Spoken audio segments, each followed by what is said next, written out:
This is our PDS project presentation, and here's our team members, Mingyuan Jian, Chunyuan Xu, and Yuliang Xu. And we're going to talk about the legal discussion analysis, focusing on the analyze the majority attributes related to the article rating with the articles on the legal discussion board website. So the first thing is to extract all the raw data. So we write a scraper to scrap all the data from all the problems from the legal discussion board website and sort it by the most voted. So we will have roughly 8,000 HTML files as our raw data. After we have the raw data, we do a workout on all titles, and you can see the programming language appear most on titles. And next, we parse the HTML files to generate features that include numeral features such as timestamp, number of posts, and reputation, and test attributes that include title and content in TF-IDF and code in lines of code and lines of comments. Here's our dimension. So here's the analysis. We first did a linear regression on vote counts and view counts. So as you can see, there is a strong positive correlation between these two attributes. And the next one, we apply linear regression to see how these features are related to the votes. And we rank them by MSE. So as you can see, post features performs really well, but title and content are not. Code feature is important without a doubt, and there are some superstar users. For example, if the user has higher reputation, their posts tend to get more upvotes. And we also did some variance experiments. Like the first one, we calculate all the combination of these features, and the second one, we keep programming language in title TF-IDF while originally they're in stop word list. The third one, we add ratio of code to content, but as a result, we didn't see a significant improvement on these variant experiments. The conclusion is view count and vote count are highly correlated. The reputation of author make impact on vote count. Title and content are not good implications, and that may because TF-IDF is not good at differentiating the algorithm explanations. Thanks for watching. Hi everyone, today we'll present our final course project. It is about duplicate questions detection in Stack Overflow. Stack Overflow is a very famous website featuring questions and answers on a wide range of topics in computer science. Currently, there are 4 million users and 10 million questions on Stack Overflow, which inevitably bring out the issues on duplicate. Duplicate questions should be avoided since they consume extra bandwidth and storage. What did we do? First, dataset. We found a 8.2 gigabytes post dump of Stack Overflow. The XML formatted dump has about 5 million questions inside. Second, labels. We will perform a supervised learning on our dataset, so it's essential to obtain some question pair that has already been marked as duplicate. Thanks to those brilliant Stack Overflow users, we have about 80,000 questions marked manually as duplicate questions. Third, pre-processing. We filter out all invalid data and saved others into MySQL database. Fourth, feature extraction. Each question has many 4 core properties, namely the content, the topic, the tag, and the title. We applied LDN models for NLP and calculated the distance at the features, which we utilized in subsequent procedure. Finally, we trained our model using those labeled duplicate question pairs and obtained a logistic classifier. We then validated our model in the validation dataset. This is our result. After some parameter tuning, we got 80% in precision and recall, under the condition that the number of non-duplicate questions is 20 times the number of duplicate ones. Thank you for your attention. Hello everyone, today we want to present our project, Explore the Correlation Between Global News Headlines and US Stock Market to you. Our team members are Le Wenjiang, and Ying Ting.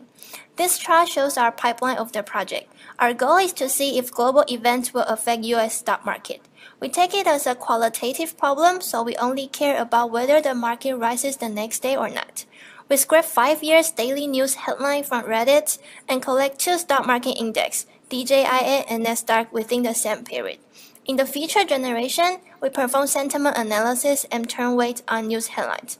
We first use Sentiment Intensity Analyzer to get a sentiment score of the headlines. Then we turn the headlines into features by using Turnweight's TF-IDF, so that we can have the information of both the turn frequency and the differences among the headlines of different dates. Taking market reaction delay into account, we also include the stock market change of previous day as a feature. We use 4 classification techniques to perform the prediction based on different combinations of the features we generated: SVM, decision tree, logistic, regression, and the neural network. The best result we obtained is 56.3% of accuracy, using decision tree on sentiment score only. Using the coefficient of logistic regression, we can find some interesting words in both positive and negative categories. For example, we can find positive words like donation and computer, and negative words like violence and earthquake.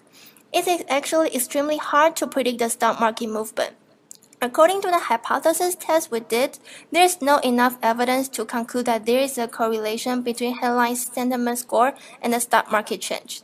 However, we think that this is still a meaningful attempt and maybe a future reference for this kind of problem. Thank you. Today, we are going to present our project, Understand the Community, Social Discovery of Artificial Intelligence Researchers and Literature. Our group consists of Wen Jietan, Yinan Wang, and Yu Qiliu. Let's give a brief project overview. All of us are very interested in AI research, so we conducted a thorough study on AI researchers and literature. We mainly use 2 datasets, DBLP for bibliography and Aminer for citation network. We first investigate how training AI research topics evolve over time. In 1985, the hottest topics are expert system, database, and NLP. In 2000, training topics are object detection and data mining. In the past year, neural network, big data, and social network are the most frequent research topics. Then we investigate geographic distribution of AI research. By scraping data from Google API, we were able to plot heat map for research and identify research central areas. Next, we run a fast unfolding algorithm on co-authorship and citation network to extract community structure. Therefore, we can identify research communities, leading researchers, and the research trends. On co-author graph, we detect 73 communities, including data mining, database, computer vision, and so on. It shows computer vision and data mining are 2 active fields with large communities. We also found increasing cross-regional collaboration from the graph. For citation graph, we have similar conclusions. CV has more citation than other fields. Finally, we implemented a simple literature recommendation system based on content similarity and citation relationship. We could recommend paper related to the one you are reading. Thanks for watching. You can check out our report for more details. Good afternoon. My name is Emilio Esposito, and my partner for this project is Mark Minnis. Today, we will give an overview of the analysis we performed on Pittsburgh real estate tax data. We feel this is important because all homeowners in Pittsburgh are required to pay an annual property tax. The amount of property taxes owed is calculated as 2.5% of the assessment value of the home. Now, the assessment value is supposed to reflect the true market value of a property, which is the same as its selling price, but our main hypothesis is that this is not necessarily the reality. Our first objective is to test if assessment values reflect true market value. Our second objective is to analyze if any of these discrepancies are based on the geographical location of the properties. First, we used recent sales data from the past 4 years and applied a zip-level growth rate to create our target variable, current market value. From this training set, we used a gradient-boosted regression tree model to predict the current market prices for all homes in Pittsburgh, not just the ones that recently sold. This gave our model a 50% lift.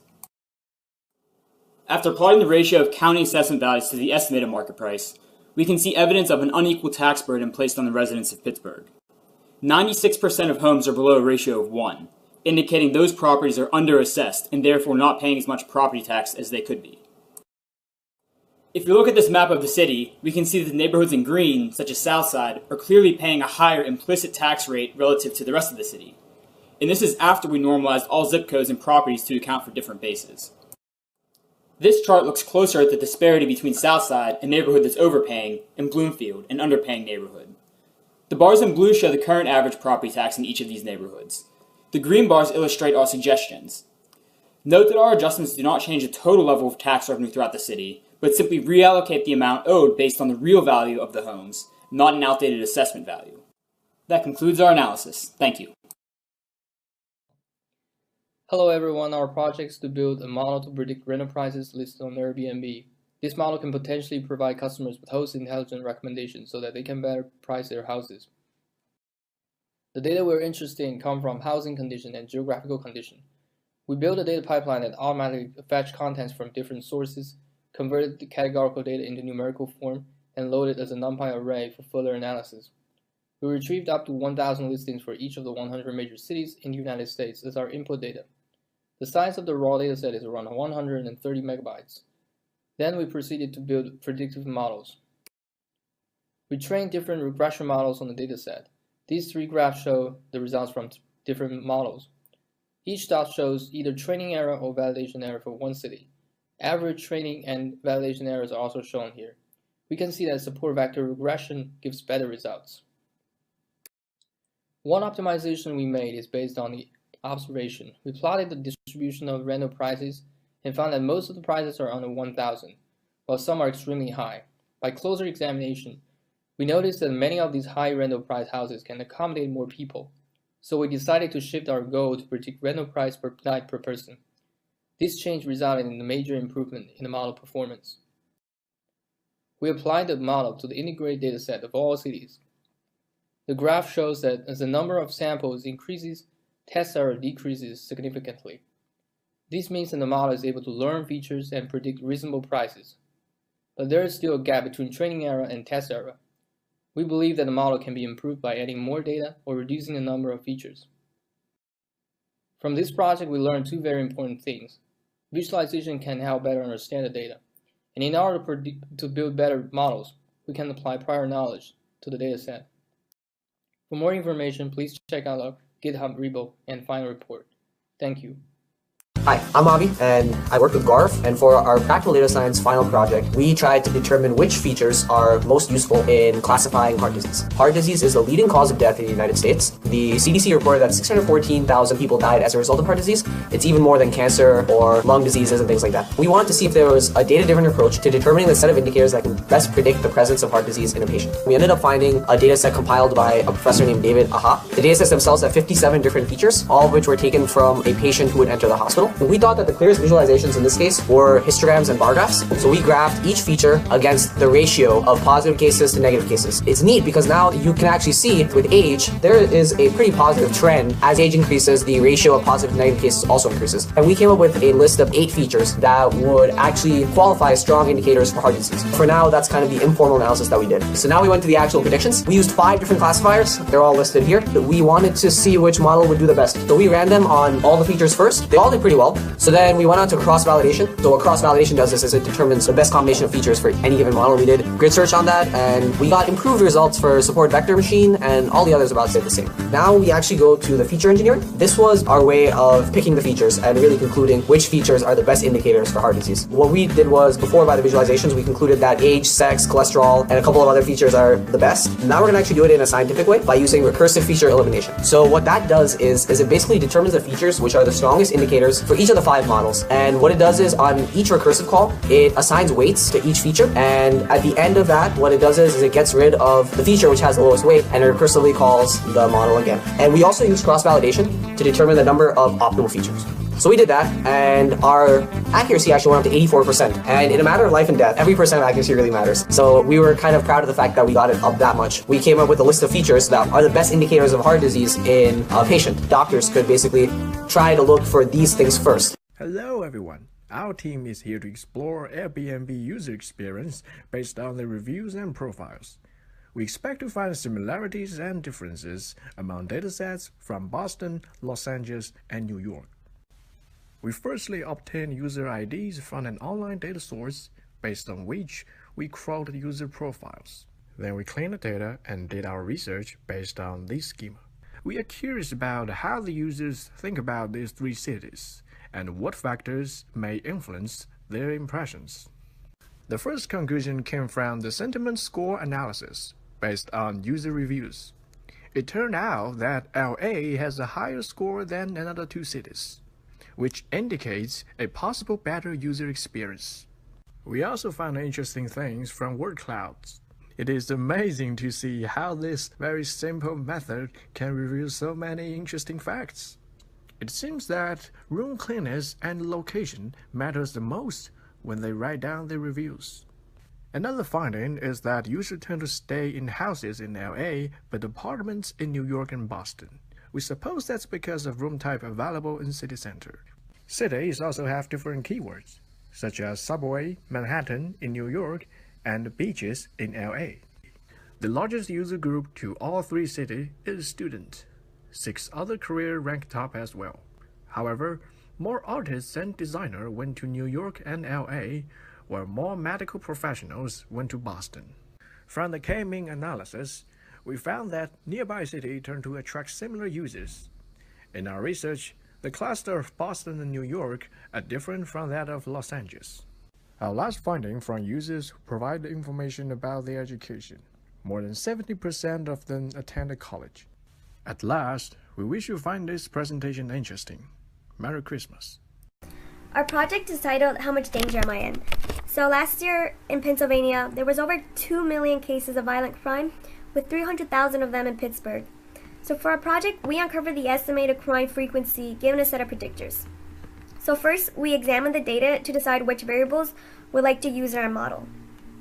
So as an example, we see here that there's a strong uptick in crime during the summer months, and similarly with crime versus hour, there's a strong uptick in crime during the return commute times around midnight and a drop-off around early in the morning. So next, we use these variables to build our linear regression model. And we found that in this case, day was actually not statistically significant. In performing the diagnostics of our model, we found that there was little to no collinearity between the variables, which was good, but we found that the residuals were not normally distributed, nor were they centered around 0. So in order to improve our model, we actually grouped the weekdays into weekday and weekend categorical indicators and simplified the different weather conditions to just rain, clear, and snow. And to account for the non-normally distributed residuals, we use a generalized linear regression model with an exponential likelihood function. And we found vastly better results. So for example, we can see that day in this case is now statistically significant, and the residuals are much more normally distributed and centered around 0. So in conclusion, we created a model based on a linear combination of weights for each variable. So say I wanted to know how much crime I should expect at midnight on a clear, cold winter Saturday night at 38 degrees Fahrenheit in Pennsylvania. So using our model, we found that you should expect about 10 cases of violent crime under these conditions. Thank you. Hi, I'm Mick. I worked on variant calling, which is predicting pathogenicity of mutations in cancer patients. A variant in this context is a mutation found in tumor cell DNA of a cancer patient. And calling refers to the binary classification task of deciding whether a mutation is contributing to cancer, meaning it's pathogenic, or not contributing to the cancer, meaning it's non-pathogenic. This is done by a highly paid molecular pathologist and can take up to 30 minutes per patient, but it's actually a fairly rote process, which is why it seemed like a good task for machine learning. My data is what a pathologist sees. It's data about a mutation, a chromosome, associated gene, disease type, what have you. There's also a variety of biological scores which are externally generated, and finally we have our labels which are generated by pathologists. In the data preparation phase, I dealt with many missing values, which affected almost half of my features. I dealt with these by interpolation or occasionally by removing the problematic features entirely. I also implemented a one-hot encoding scheme for categorical features in my data. And finally, I realized that there was a skewed label distribution towards non-pathogenic instances in my dataset, so I was careful to use stratification in my final cross-validation. I implemented a k-fold cross-validation pipeline that had 3 stages: a scaling stage, a PCA or feature selection stage, and a classifier stage. I then used this to conduct a very limited grid search, and the best result here was with a standard scaler, PCA with 5 components, a support vector classifier with an RBF kernel.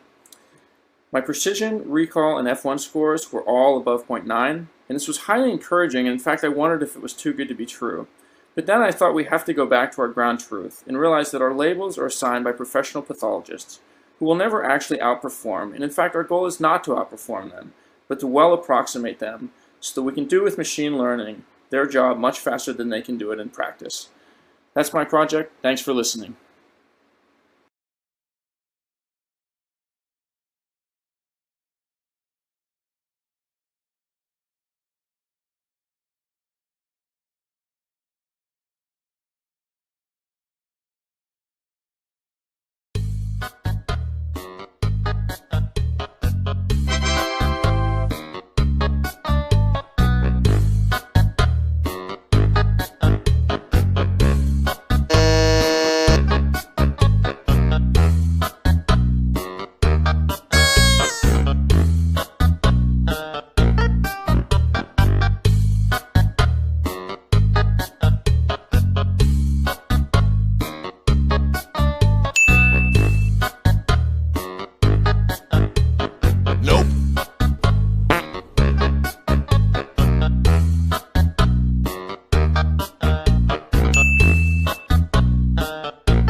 Hi everyone, our team members are Xinghyun Li and Zheyuan Bu.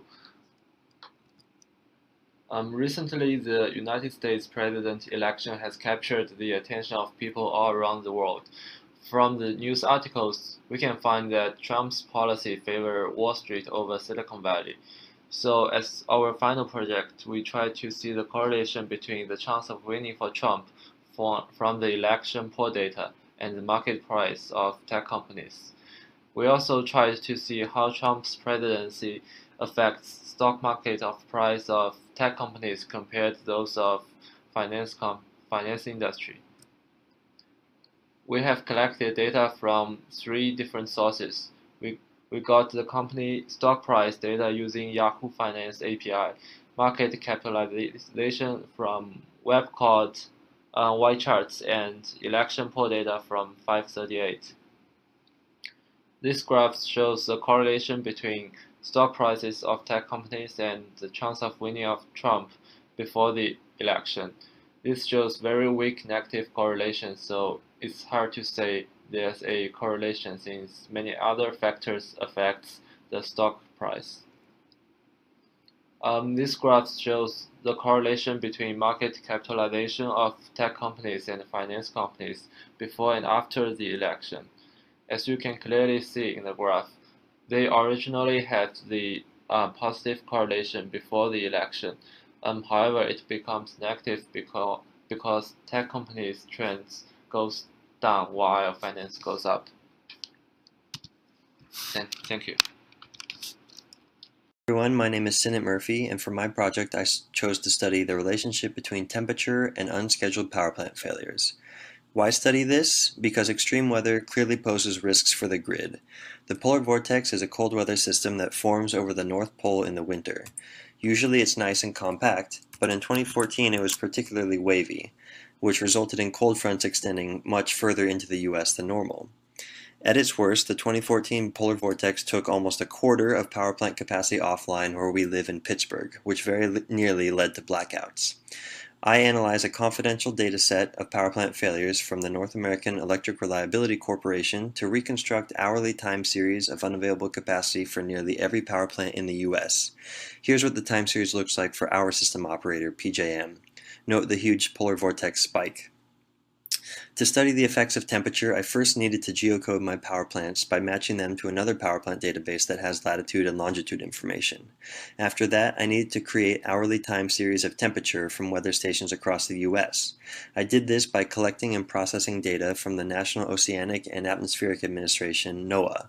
Ultimately, I end up with time series for about 360 weather stations. I then link each power plant to its nearest weather station, and then finally can package up the time series data for each power plant, resulting in a data frame of about 210 million rows for my 6,000 power plants. With these data, I run several fixed effects regressions and save out the coefficients on each temperature degree, which I use to make a scatter plot of the relationship between temperature and unavailable capacity. The results suggest that there is a very wide sweet spot in which power plants operate comfortably, but that there is potentially very nonlinear behavior at both very high and very low temperatures. I'm Alex Friedman, along with Sushane Shrivarala, and for our project we analyzed questions and answers on the Stack Exchange network.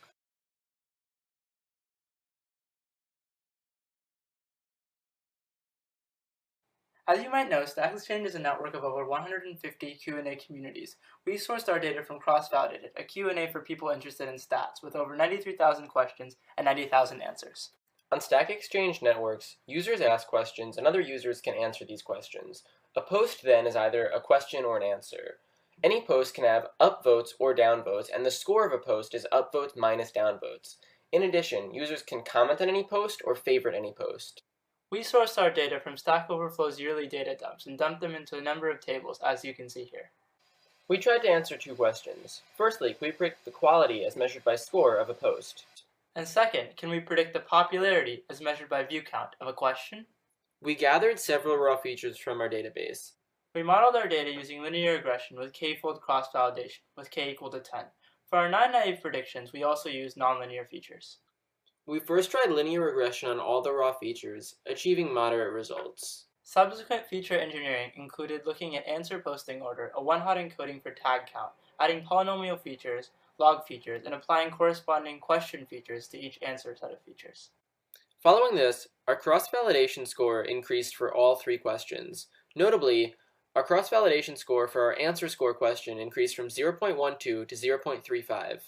In conclusion, our intuitions were often incorrect regarding features. For example, user reputation wasn't a good predictor. In addition, questions and answers with low viewership were particularly hard to analyze, as we can see in our graph. We suggest further investigation, particularly using NLP on question and answer text, and using branching to better categorize the different amounts of information we may know about a post. The results of the recent presidential election have been both polemic and controversial.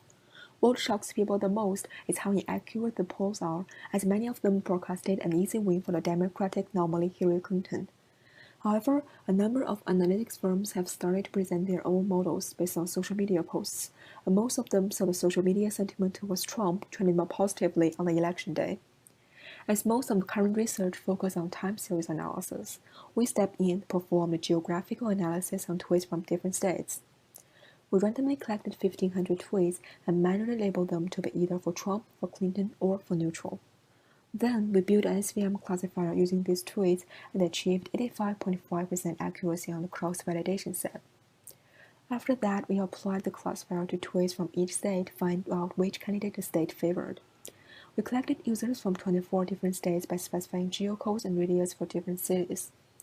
Then we classified their tweets using the SVM classifier and calculated the ratio of people supporting Trump and Clinton. Here is a map of our prediction results. On the right is the true election results in the corresponding states. First, you probably noticed that we made some mistakes about New York and California. We assumed that this could be due to the limitations of the Twitter API for extracting users from major cities, which skewed the data towards Trump, not to mention that a lot of users don't put their locations in their Twitter profile. But we did make some relatively accurate predictions. For example, the predictions in Pennsylvania and Colorado correspond almost perfectly to the actual results. To conclude, this project trained an SVM classifier of a geographical sentiment analysis of the 2016 presidential candidates Clinton and Trump using tweets from different states across the US, and we showed that Twitter contains enough data to build social political models. Maybe when better tools are developed during Trump's presidency, Twitter will be a treasure trove for data science and data will be great again. Everyone, our project is early movie box office prediction by YouTube trailer. Here is our team members, Jia Nanzhen and Xin Yijiang with Android ID. As you may notice, every YouTube video has number of view, like, dislike, and other related information.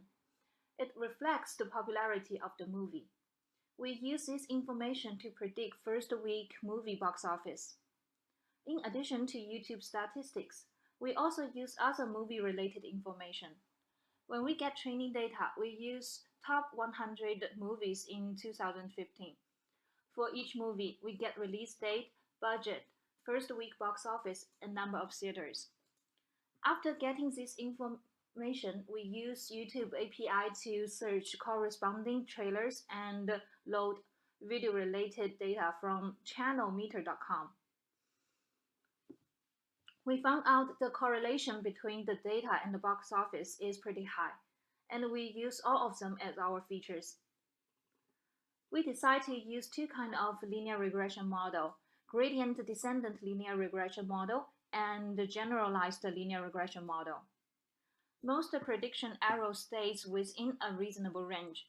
We use the same model to predict the box office of Doctor Strange.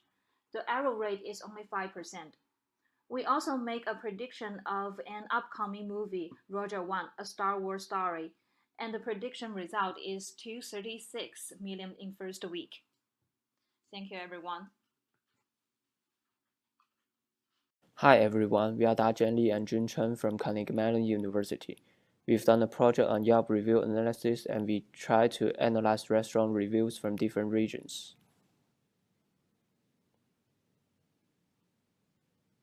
For the first part of our project, we try to figure out which type of restaurant is the best in Pittsburgh. We described about 80,000 reviews on Yelp and categorized them into regional categories. Let's first have a look at our data. In Pittsburgh, we have more North American, European, and East Asian restaurants, and we got more reviews for these categories. After we plotted the average price and rating, we found out South American restaurants have the highest rating. Their price is also the highest, however. Now we want to find the answer in reviews. First, we need to clean the words. We separate them into positive and negative reviews and leave only the nouns, which can represent the attributes directly. Then we use word cloud to visualize some important words. Most of them are related to classical food, service, decorations, and locations.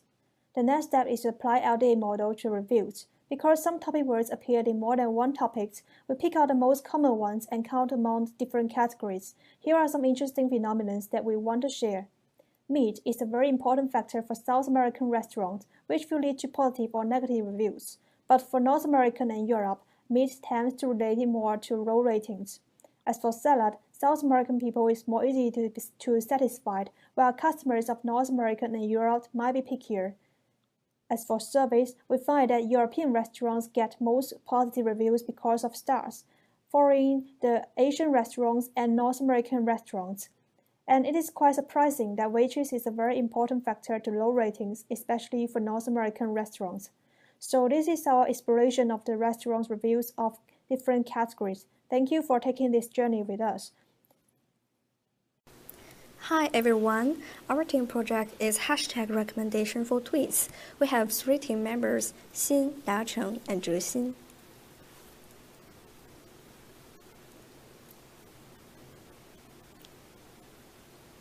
Our goal is to create a system that can recommend one of the trending hashtags given a tweet. For example, if you provide a tweet as shown in the purple box, then you will get a tag like this, The Walking Dead, kinda cool, huh? About the approaches we used, first, we collect tweets from Twitter Streaming API, along with some information passed from pages. We consider this problem a multi-class classification instead of creating a recommendation system mentioned in the lecture. We use the TF-IDF as features and naive Bayes as a classifier in first. In contrast, we tried word2vec, which was suggested in the lectures. Here are the figures produced by the word clouds. The first 5 are the most popular 5 hashtags, and the one on the lower right is for the tweets have other different hashtags. It means we recommend or classify the tweets into one of the 6 classes to simplify the problem. If the predicted result is others, it means we can't classify it as any of the 5 classes, and we have no recommendation on it. The result of TF-IDF and the naive Bayes is surprisingly higher than we expected. The overall accuracy is more than 95%, and the accuracy for any of the 6 classes is larger than 82%. The result of using Word2Vec as a feature is lower than we expected. The overall accuracy is only 80%. We want to share some lessons and learn with you. The most important thing we have learned is that sometimes we may overthink about the problem. Simple features and classifiers may perform better than a complicated model. Thank you. Everyone, my name is He Xin. My project is about predicting the quality of teaching and learning at CMU.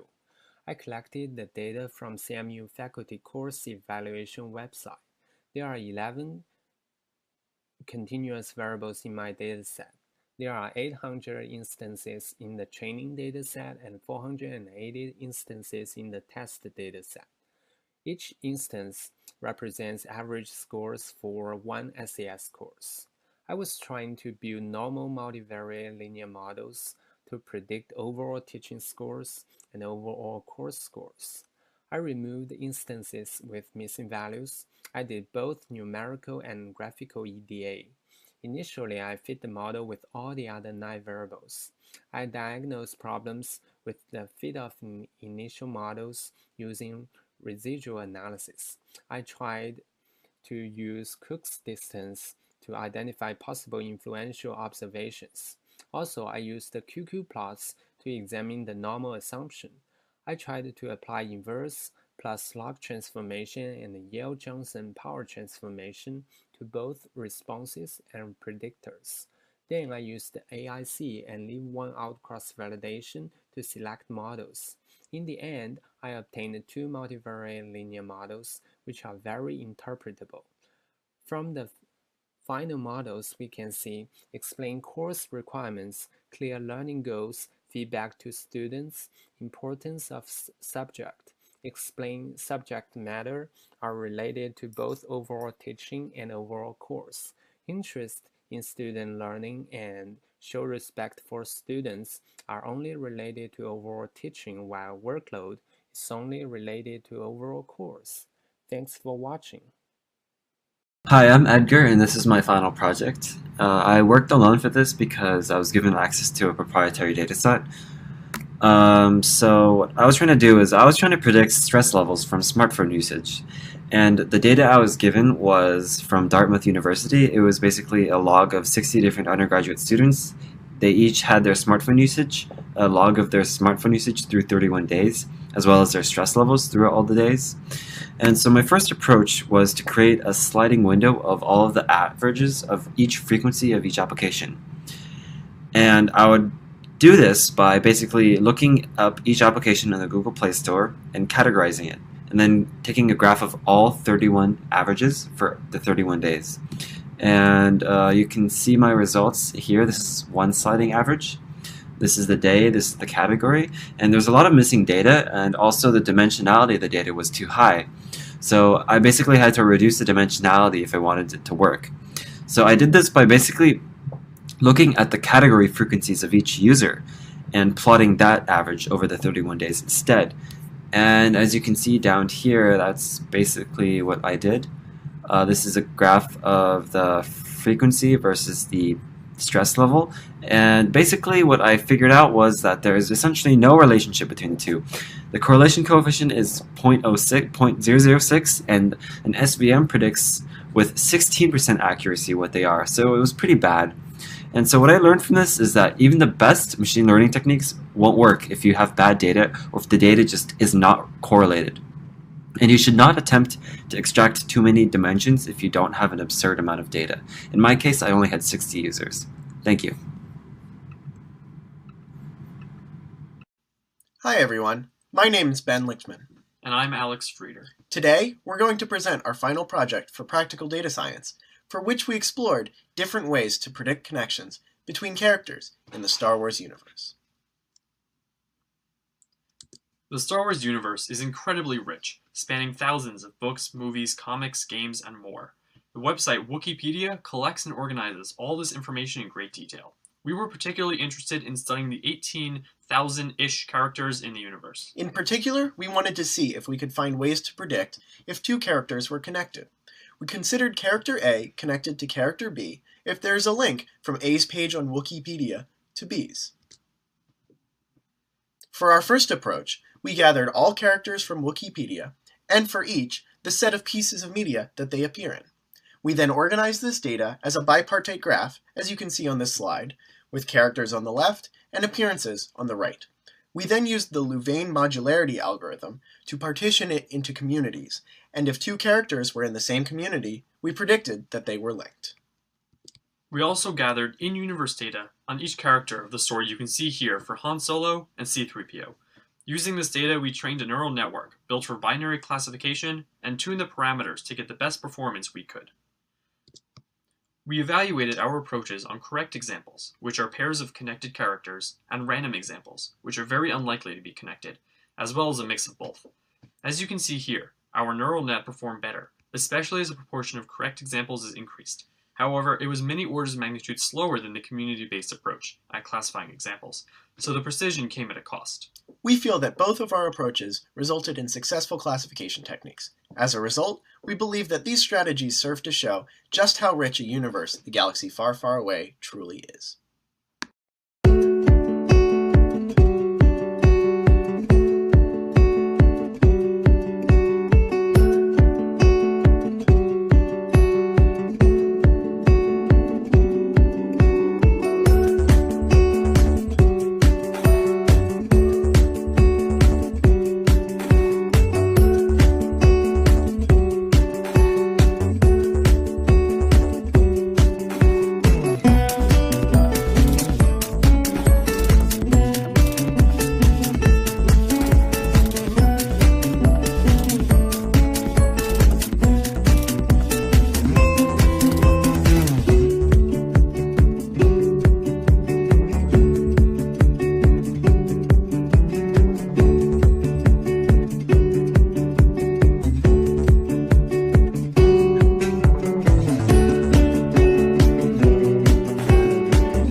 Using Powtoon.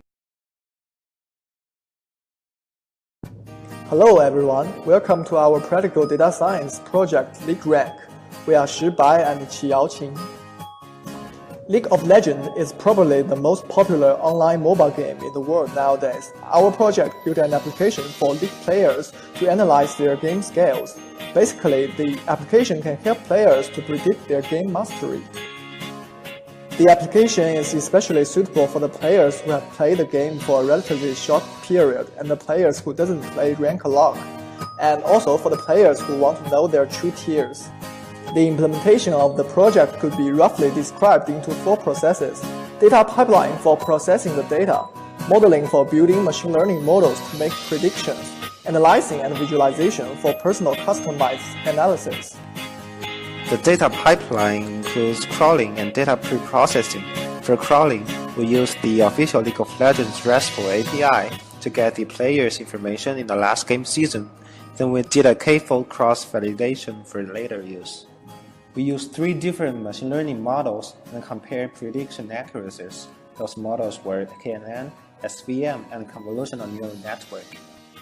The final results showed that the best performance of convolutional neural network reached about 87% of accuracy on average. Here's an analysis and visualization of a player's performance. The red pentagon represents the player's average stats, while the blue pentagon represents the average player's stats. As you can see, the player should focus more on joining team fights instead of making money. To know more about the project, please visit the notebook link on the screen. Thank you for watching.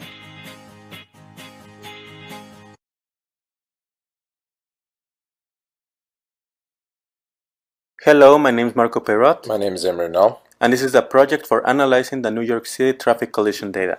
The project's main objective was to determine if we could get some interesting information about collisions in New York City based on the features provided by the New York Police Department. After retrieving the data, we started by throwing away incomplete collision information, the ones that were missing location or time information.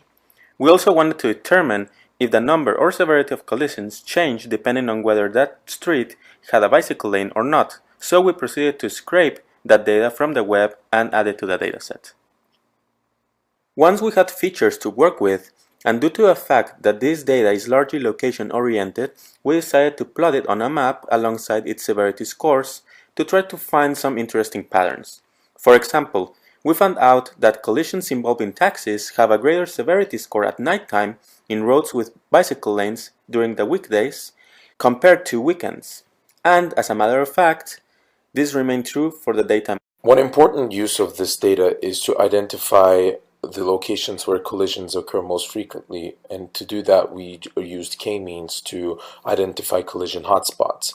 And you can see that Midtown Manhattan is a very dense area for collisions.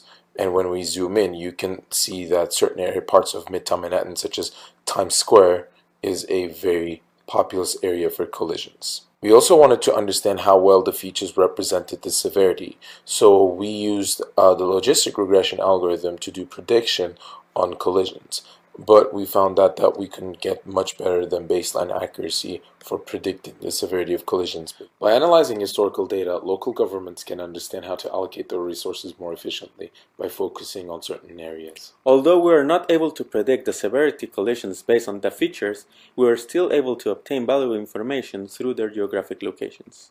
Alright, hi. So this is our 388 final project. We're doing face detection and gender classification using convolutional neural networks. So the first step in our project is data collection. For this, we downloaded images off of Flickr using their API.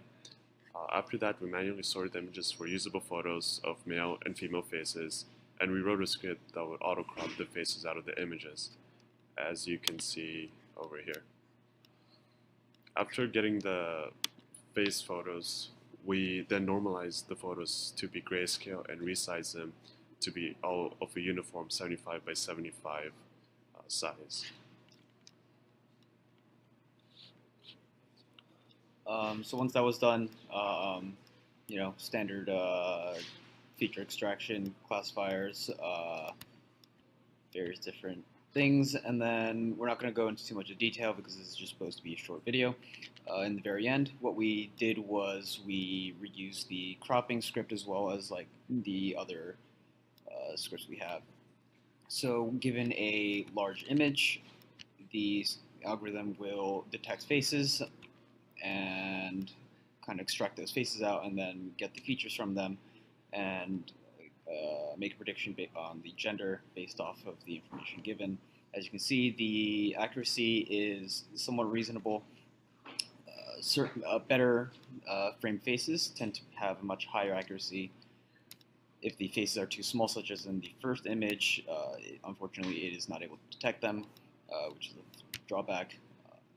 And yeah, that's about what our thing does. Thanks.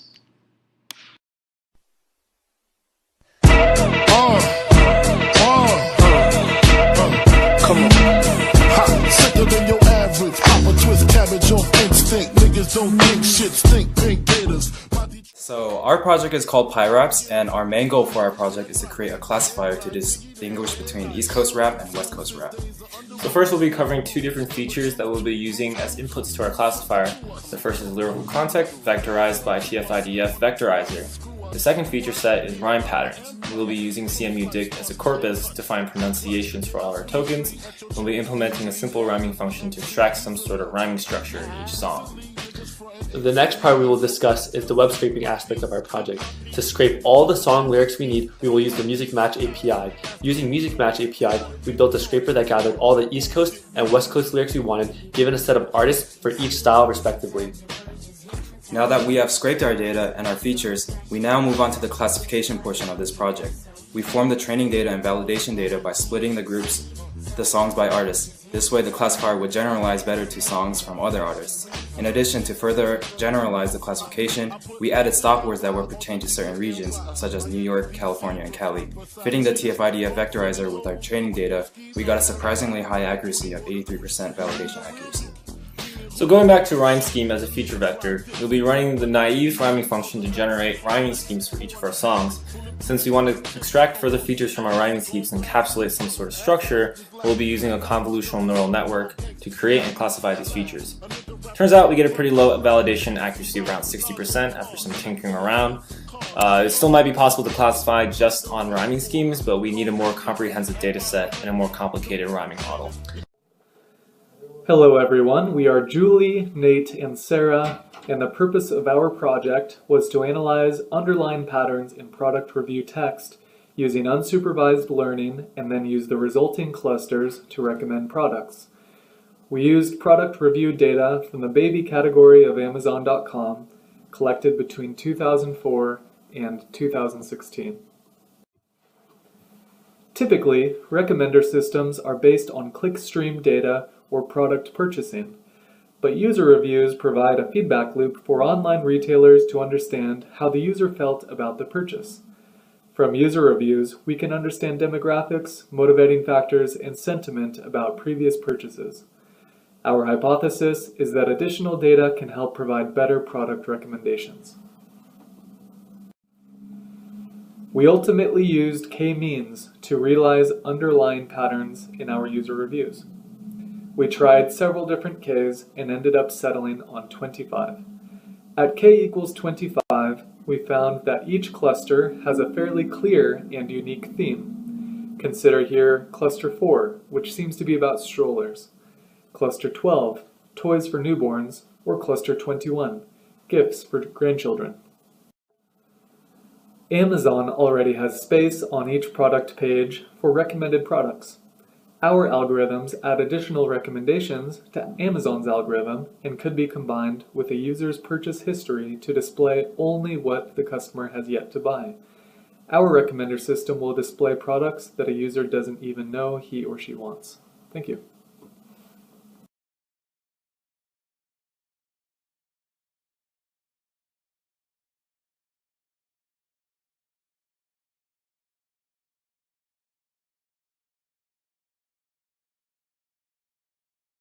For our project, we investigated a few interesting questions on CMU's faculty course evaluation data. Specifically, we ended up looking into how reported hours per week compare to a course's units, how overall course ratings compare for co-taught and not co-taught courses, how average overall course ratings compare across departments, and how teaching ratings for a given professor and class vary over time. Methods that we used are collecting data from the FCE website, parsing and cleaning the data, performing a hypothesis test and an ANOVA test, and data visualization. We treated the hours per week versus units comparison as a case study. Specifically, we looked at some popular classes in the computer science department and visualized the data. From the plot, we see that it is more common that the number of units is an underestimate of time spent per week. Another question we investigated was how overall course ratings compare for co-taught and not co-taught courses. We performed a two-sample hypothesis test and found evidence that the difference in overall course ratings is statistically significant. From looking at confidence intervals, we see that the average overall course rating is higher for not co-taught courses. We also wanted to see how average overall course ratings varied across departments. We performed an ANOVA test for overall course rating data in each department. From the test, we found evidence that at least one department has a different overall course rating average. We also were interested in looking at teaching ratings for computer science professors over time. We visualized this data, but we were not able to run any tests because the number of data points for a given professor and class is insufficient. Hi, our project is Determining the True Rating of Yelp Restaurants. This is a project by Boris Subuktikin, that's B. Subukta, Kevin Rychek, K. Rychek, and William Wilsey, that's W. Wilsey. So our motivating issue is how can we predict the quality of a restaurant with little to no review information? It's a challenging problem because there's not really many features we can use in terms of the number of reviews because a restaurant inherently doesn't have very many reviews if it's new. So we decided to look into a few features that we found on the website from web scraping. So we looked at the location of the restaurant, how many photos it had, and then a bunch of features found in the more business info section, which includes features such as does it take reservations, does it have delivery, does it take takeout, etc. So we ended up with a data set of 6,308 randomly sampled restaurants. Most of them had very little reviews, but then there was a long tail with restaurants with many reviews. The Yelp rating distribution was centered around 4 stars with a bit of a leftward skew. To make sure it was pretty randomly sampled geographically, we mapped it, and as you can see, it's pretty well distributed across the United States. So we ended up choosing a random forest decision tree classifier with PCA for our final classifier, and we trained it on all of the restaurants with over 10 restaurants because we felt that was the good cutoff for noisiness. So that was 4,879 restaurants. We came up with an accuracy rate with cross-validation between 0.35 and 0.47 in our accuracy. And compared to our baseline, which was used randomly selecting off the prior of 26.2%, we felt that was a pretty good result as it's statistically significantly better. We ended up then running our model on the 1,400 or so restaurants remaining that had under 10 restaurants and tried to see what their true rating would be. And as you can see, it's a pretty good, it ends up being between about 3.5 stars and 4.5 stars for most reviews, which makes sense given the prior. So overall, we were pretty happy with our results. Good evening, class. This is our presentation. The topic of our final project is DC bike state usage prediction based on weather. Our team is assembled by 3 members, Gilbert Gao, Yuhui Huang, and Bowen Yang. Our project is about bike sharing in Washington, D.C. The dataset we looked at is Capital Bikeshare. It provides bike usage log data from 2011. Bike sharing can be influenced by weather a lot, so we also included weather and ground data. For a business like this, usage count would be very important. So the goal of the project is to predict bike usage. This is how we parse the raw dataset. We cluster all the stations by location into 10 districts, aggregate system logs into hourly usage count, and parse the weather data. Finally, we merge everything together as our master dataset.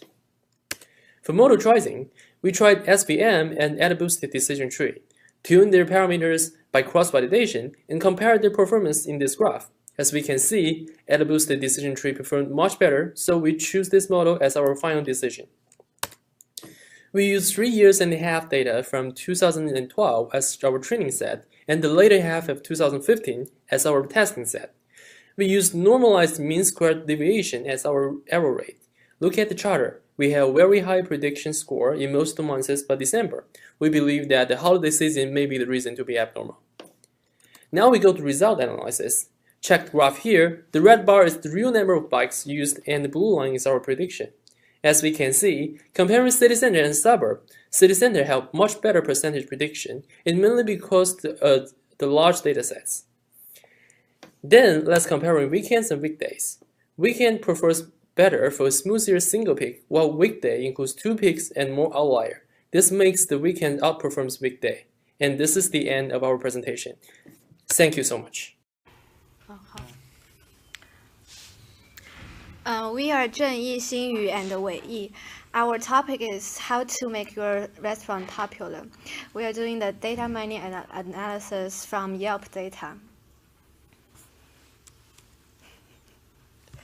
The techniques we adopted for data scraping include geospatial bounding box query for Yelp API, web page crawling, probabilistic theory, and for feature extraction, we use topic modeling with LDA and NMF.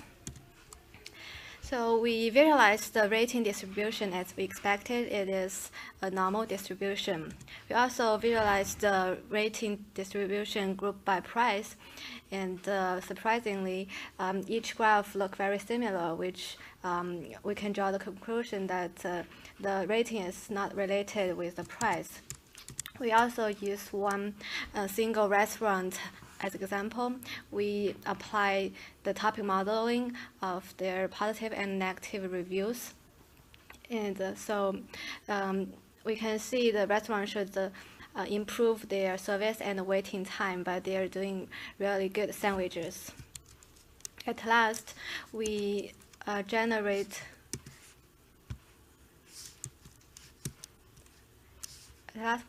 a word cloud for all the negative and positive reviews to see what is what people care most about. In both graphs, we see a service and time, but we don't see any keyword related with price, which match the result we have previously. Thank you. Hi, my name is Dean Adler. And I'm Isaac Haberman. For our final project in practical data science, we analyzed the video game Dota, or Defense of the Ancients, to try to find the best model to predict victory in a match. Dota is a 5-on-5 video game with matches usually lasting around 45 minutes. Throughout the match, players earn golden experience to level up, in hopes of destroying the enemy team's base. We had 2 data sets, which together contained the match IDs for several matches, the hero IDs of all heroes in a match, and the experience in gold at 5-minute intervals, as shown on the right. And finally, which team won. We began with some exploratory data analysis, which showed several key findings. First, the experience in gold at time t equal 20 were good predictors for victory. Next, certain heroes were played more frequently than others, and finally, as time t progressed, the distributions of gold experience grew, as shown on the right. Next, we moved into ELO ratings. ELO ratings are a system developed for chess and now used heavily by Fire 38 for all sports. After each match, each character is updated by a modifier of k equal 10 with an initial value of 1,000. As you can see on the graph on the right, this is one here. You can see the sort of how he ranges throughout the data set. Our final ratings range from 818 to 1168 with a standard deviation of 67. Finally, we tested 6 different models. The experience model, which tested a summed experience at time equal 20 for each team. Same for the ELO ratings of each team. Then 2 random forest and 2 logistic regression. 1 for all variables in our dataset, and 1 for all variables in our dataset without experiencing gold prior to t equal 20. We chose to use the experience model as the best model for predicting victory. Even though it's slightly worse actually than the random forest, it relied on fewer assumptions, is able to compute it mid-game, and it relies solely on algebra and not any sort of black box matrix. Thank you. Our project title is Study of Income Correlated Variables based on Panel Study of Income Dynamics Data. And our team members are Yao Mu, Zhengbo Li, and Yinan Wang. The goal of our project is to investigate the correlation between household level income and our selected interesting features by our cleaning PSID data. Then we try to select the best model to predict the income. Here is the cleaning process of features. We firstly plot the histogram of raw data that has a single column with most data points clustered there. Then we took log and found there is an extra column of dummy numbers at far right. Removing those, it looks like Gaussian distribution. Then we did visualization analysis. Firstly, we tried scatter plot of log income versus log food, which has a correlation pattern. Secondly, we plot the Engels coefficient, which says when income rises, the proportion of income spent on food decreases. Thirdly, we visualize the Gini coefficient, which calculates the proportion of income going to the poorest, middle income, and richest people, measuring how evenly the income is distributed. To predict income, we try linear model, Naive Bayes, and neural network respectively. The accuracy achieved by our linear model is 75%, which is not good enough. Then we randomly split the dataset into training, validation, and test set. For both Naive Bayes and neural network, we first selected the optimum hyperparameters based on validation set, and evaluated these 2 models based on test set, achieving 82% and 97% of accuracy, respectively. We also studied the significance of different features by observing the reduced accuracy after removing each feature. For both of these 2 models, we found Engels coefficient is the most important one. Finally, we can conclude the neural networks model achieves the highest accuracy for 97% among the 3 models. The Engels coefficient is the most significant features. Hello everyone. In this video we're gonna go over our movie recommendation system. The motivation for this project was to approach the movie recommendation problem using different models and to acquire insights about the used datasets. To start off, we downloaded the movie lens datasets and got movie data from IMDb through an API. Then we merged the two datasets and did some data processing. We did some visual analysis on both user and movie features to get a feel of the data. Then to predict the ratings, we implemented three models: collaborative filtering, linear regression, and factorization machine. As exploring class, in the CF model we predict ratings without using actual information about users or movies. The CF algorithm assumes that each rating is the linear combination of the latent features. On the left, we see that complex models quickly overfit the data. Then on the right, using the optimal number of latent features, the MSE quickly converges. For linear regression, we assume users to be independent linear regressors. Movie features are explicitly assigned, and the user weights are found with least squares. Using the features of votes and years, the LR model performed better than the CF model. Being suspicious of this performance, we did some analysis and saw that a simple line explains most of the relationship between the features of years and votes to the ratings. In the FM model, we explicitly assign user and movie features. The output of the algorithm comes from finding the importance of individual features and the interaction between them. On the left, we see the MSE plotted against the number of iterations using only users and movies. It already beats the performance of the other two models. Then we try adding more features, but as shown on the right, the results are not better. This may have been due to a limited number of training iterations or not doing the right feature processing. In conclusion, the FM model has the best performance and the most potential. In future work, we would spend more time on feature selection and processing. With the improved model, we could inspect the weights and observe the relevance of specific features to learn more about the dataset. Thank you. Hi, this is Gene Expression due to chronic heroin and methamphetamine treatment by Jackie Hudepohl, Jamie Stein, and Stephen Su. The basic idea is that if we had a better idea of what heroin and methamphetamine did to the body, we could probably find better solutions to curb addiction and alleviate withdrawal symptoms. So we looked at a genomic dataset, which is a gene dataset of mice over time that were injected with saline, heroin, or methamphetamines. We had to do a little bit of plumbing to make sure that the data was in the form to perform analysis, and it seems to be convenient that mice happen to have a similar genomic makeup to human beings. So here's a basic visualization of genes over time. So we want to, more importantly, find significant dips and valleys of these genes over time. So with code that perhaps was provided on a broad level by Stevens research professor Eric Shin Wei Wu, but altered to our purposes, we were able to find 35 genes for meth and 34 genes for heroin. So here's some visualizations of those individual genes over time. Then we want to find similar shapes of these genes over those times. So basically we use k-means clustering. So we first normalized the time series data for each gene with a mean expression of 0 and a standard dev of 1, and we ran the k-means code allowing k to vary from 2 to 8. We ran enough times to make sure there was no bad clustering. After some visualization with TreeView, we chose an optimal k with k equals 3 for heroin and k equals 4 for meth. Here's some visualization of those clusters. So at the end, we basically wanted to find biological pathways that were affected by these clusters of genes. So Professor Wu suggested we use two analysis libraries, Go and KEGG, that basically looked at the clusters and found pathways that were affected. Basically, this is done with a lot of graphical modeling and methods like deseparation. So here's some results for Go, and here's some results for KEGG. In the future, we hope to look at a more cellular level of these pathways to find better remedies and solutions to these substance abuse problems. Thank you.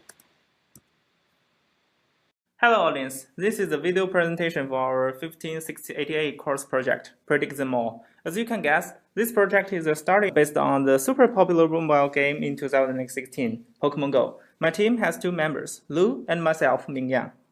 As we all know, Pokemon Go is a mobile game using so-called AR/VR technologies to connect real-world geolocation to the game world and let players catch Pokemon in their app. So here are some facts our project is based on. First thing is, there are 151 Pokemon exist in the app in the current version, so it's not easy to get the prediction perfect. But we also know that the spawning is not a random event, and it's probably affected by geography features in the real world. The position of Pokestop and Pokegems in the game world, and the local time and the user activities like placing a lure in the Pokestop. To simplify the problem, we use location information to represent the first two factors and the timestamp to the last two factors. Dataset. Our dataset comes from two sources. The first one is a website or app called PokeRadar, providing Pokemon spawning location information in JSON format through an API. We use the API within a limit of the Mountain View area specified by longitude and latitude, and we query for every 5 minutes for several days. We found our second dataset on Reddit under the Pokemon Go dev subreddits. It contains the location of Pokestop and Pokegym all over the world. After data processing, we use SVM in scikit-learn to do this classification. The module is in sklearn svm.svc, and we used RBF kernel function with some tricks. We achieve a correctness of 40% when predicting the top 10 possible appearing Pokemon, compared with a random prediction which has the correctness of 6%. This is pretty good, isn't it? Thanks for watching.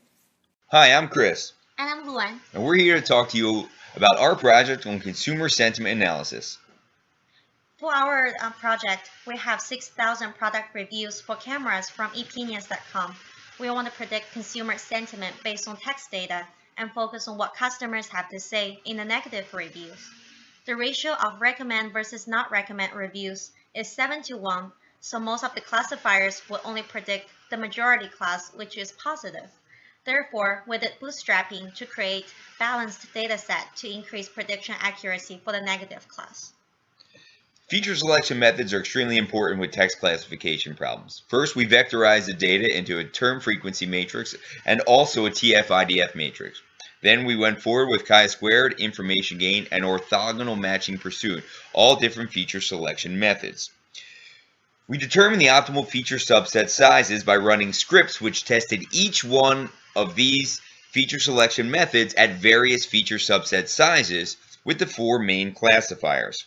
We determined, for example, here that with chi-squared, the optimal feature subset size is 350 terms. After feature selection and selecting the best feature subset, we did cross-validation and grid search to find the best classifier. We found a logistic regression with L1 penalty and 9.9 inverse regularization strength performed the best. And with the model trained on Bootstrap data, we were able to lift the performance and predict 64% true negative rate on our original dataset. Furthermore, we took a closer look at the coefficients for each brand and identify some of the product shortcomings. For instance, some of the top features for Nikon in the negative class include battery performance and red-eye, while Olympus customers like how intuitive the product is and its rechargeable battery. That concludes our video. Hi, our team project's topic is LLDA topic modeling and data visualization. Our team member includes Yuan Chenbai, Hao Yunwen, and Hongjun Liu. The process of our project is first we use Scrappy to get the data from the NASA Technical Report Server, and then we store the URL into the MongoDB database. Then we use Tika to get the text content of the PDF, and use the Stanford Topic Modeling Toolbox to extract the topic of each paper. Then we create a web page to realize the data visualization. First, after we get the text content from each paper, we enable it with the scientific terms, and then we save them into CSV format, and then we run Stanford Topic Modeling Toolbox to get the topic distribution of each paper, and then we select the topic of this paper. After we get the topic distribution, we export it to the CSV format file, and we use that file to render it on our website. We use a Node.js to deploy our website onto AWS. You can use this link to get our website, and you can see there is a topic trend link. When you get into, you select the topic you are interested in, and it will show the trend. Also, you can see there is another link called accumulated topic trend. You can select the topic you are interested in, and it will show the accumulated data based on that topic. Welcome to our website and give us suggestions. Project, we try to answer if communities in Pittsburgh are being served fairly through transportation services provided by the Port Authority. More specifically, use demographic and economic characteristics to quantify the relationship between requirement and availability of public transport in Pittsburgh. We collected data from US Census and Port Authority to quantify availability and accessibility of public transport in each tract. We first performed correlation analysis on the data. We found that people in tracts with high median income use private transport majorly, implying less demand for public transport. The number of bus travelers has a weak positive correlation with the number of bus stops and frequency of service metric. To meet the peak hour demands, Port Authority runs rapid services during peak hours. We specifically analyze the performance of these express services. As you can see, the rapid service, which is the blue line, operates approximately through the center of the tracks with significant peak hour demand. Not having strong correlations motivated us to study outliers. From the outlier tracks, we could identify 4 major patterns. First is the category of tracks such as this one in Mount Lebanon having higher than average income. There are usually very little bus stops and services that run through them, and people commute using private transport, as is supported by the correlation analysis. Second is the category of tracks like the one covering University of Pittsburgh and its campus housing. These are extremely low bus traveler income and are very well serviced. This is expected, as in this case travelers are mostly students. In the third category, we found a few tracks with only one bus stop but with high bus frequencies and demand. These are the tracks with express services such as 28X that loops within the track. The last category of outliers are mostly tracks at the fringe of the Allegheny County. While no services runs through them, there is demand for buses. Our analysis concludes that PA is doing a good job overall. They have good service and coverage in areas of low income and high demand. On average, the number of bus stops are high and coverage is good in larger tracks which are inside the city. Tracks with less clustered bus stops could be attributed to geographical constraints within the track. And finally, peak hour analysis revealed that there is significant overlap in the time intervals of the express service and its demand, which supports our claim. Hi, my name is Vinny Apte. I work on this project jointly with Eugene Han, and it's all about algorithmic trading. Algorithmic trading is the process of taking statistics and decision theory and applying them to get an edge on the market. We develop strategies in algorithmic trading by looking at markets we want to trade in and indicators that would tell us how securities move in those markets. We were really interested in equities, which is basically what people call the stock market, and we want to look at statistical relationships in those markets that would give us a tradable edge. We wanted to look at pairs of co-integrated securities. Co-integration is basically the process where the spread between two different securities mean reverts. In this case, a spread basically means a regression of one security's time series against the other, and then the beta of that time series. If the spread is mean reverting, then we can make trades on it with a positive expectancy, such that we can actually make money over time. In fact, we can take these betas that we use to determine the spread and smooth their updates with a Kalman filter as well, which allows us to get a much better resolution on what the real relationship is over time. Furthermore, we can look at our portfolio and weigh it by the half-life of the mean reversions. We want to be biased towards pairs that mean revert very quickly, because that means we can make our income and get out of the position as fast as possible. We can backtest all of these trades on Zipline, which is a platform developed by Quantopian, a company that allows algorithmic trading to be open source. Basically, it's an event-based processor that allows us to handle data every time we get something from the market and make a trade if we want to. We can measure our performance a number of ways, primarily by Sharpe ratio, which tells us about our returns per unit of volatility. Our results were not particularly great, but this is pretty normal in quant trading. It's really hard to develop a strategy that works all the time, and even in tough markets. Thank you for listening. Hi everyone, our project focuses on detecting abnormal behavior with text analysis, graph modeling, and machine learning techniques. First of all, we use Yelp review dataset. Different from what we have done in class, we extend the data acquisition process to obtain graph relationship between restaurants and users. The idea is to not only be able to classify suspicious reviews, we also want to find suspicious accounts that produce those reviews. Moreover, for business application, we want to detect suspicious restaurants that are likely to have people write those unrecommended reviews for them. For the feature data, we extensively extract features from review content such as sentiment scores of reviews. At the end, we extracted about 20 features for each review.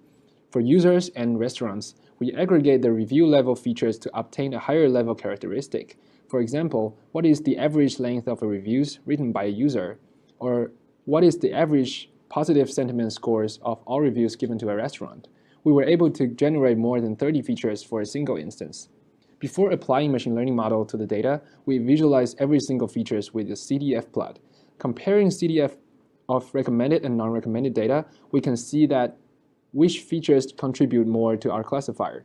What's more, with the CDF plot, we are able to compare how features perform differently in different cities, such as in Pittsburgh and in New York City, which might affect our result a lot. We implemented SVM, logistic regression, neural network, KNN, and decision tree, and compute the F1 score respectively. Logistic regression outperformed the others in our 3 classification cases. Recall score of the spammer are very low, which means that our model cannot find the real spammer effectively.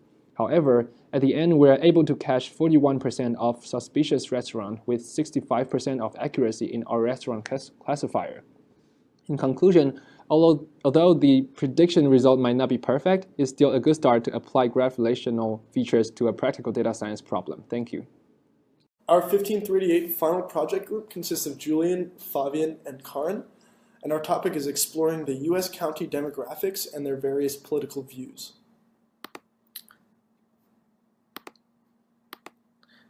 The motivation for our project was to explore the demographics of counties in the United States. So we investigated some of the defining economic and cultural characteristics of counties and analyzed the relationships between these characteristics to answer some of the following questions. Can we create an effective model to predict per capita income in the U.S. counties? Can we do that to predict who won which county in the 2016 presidential election? And lastly, can we create an effective model to predict the difference between the vote shares of Barack Obama in 2012 and Hillary Clinton in 2016 for U.S. counties? In order to do this, it required a lot of data collection. We collected a wide variety of data ranging from crime, economic, education, to race data from the sources listed. We also obtained data by county for the past 2 elections and used multiple methods, some complex, to get this data. So we did some initial analysis with the data, and we, explored it a good amount. And here are 2 of the interesting maps we made. One on the left is who won each county in the U.S. in this year's election, and the one on the right is a heat map of per capita income in the United States. Our first model used lasso regression to predict per capita income by county and had an average error of just $28.50. The model for the difference in vote shares between Hillary Clinton and Barack Obama used linear regression and had a root mean squared error of just 3.6%. But our most exciting model used logistic regression to predict who won which county in the 2016 presidential election and had an accuracy of 91%. Thank you for watching.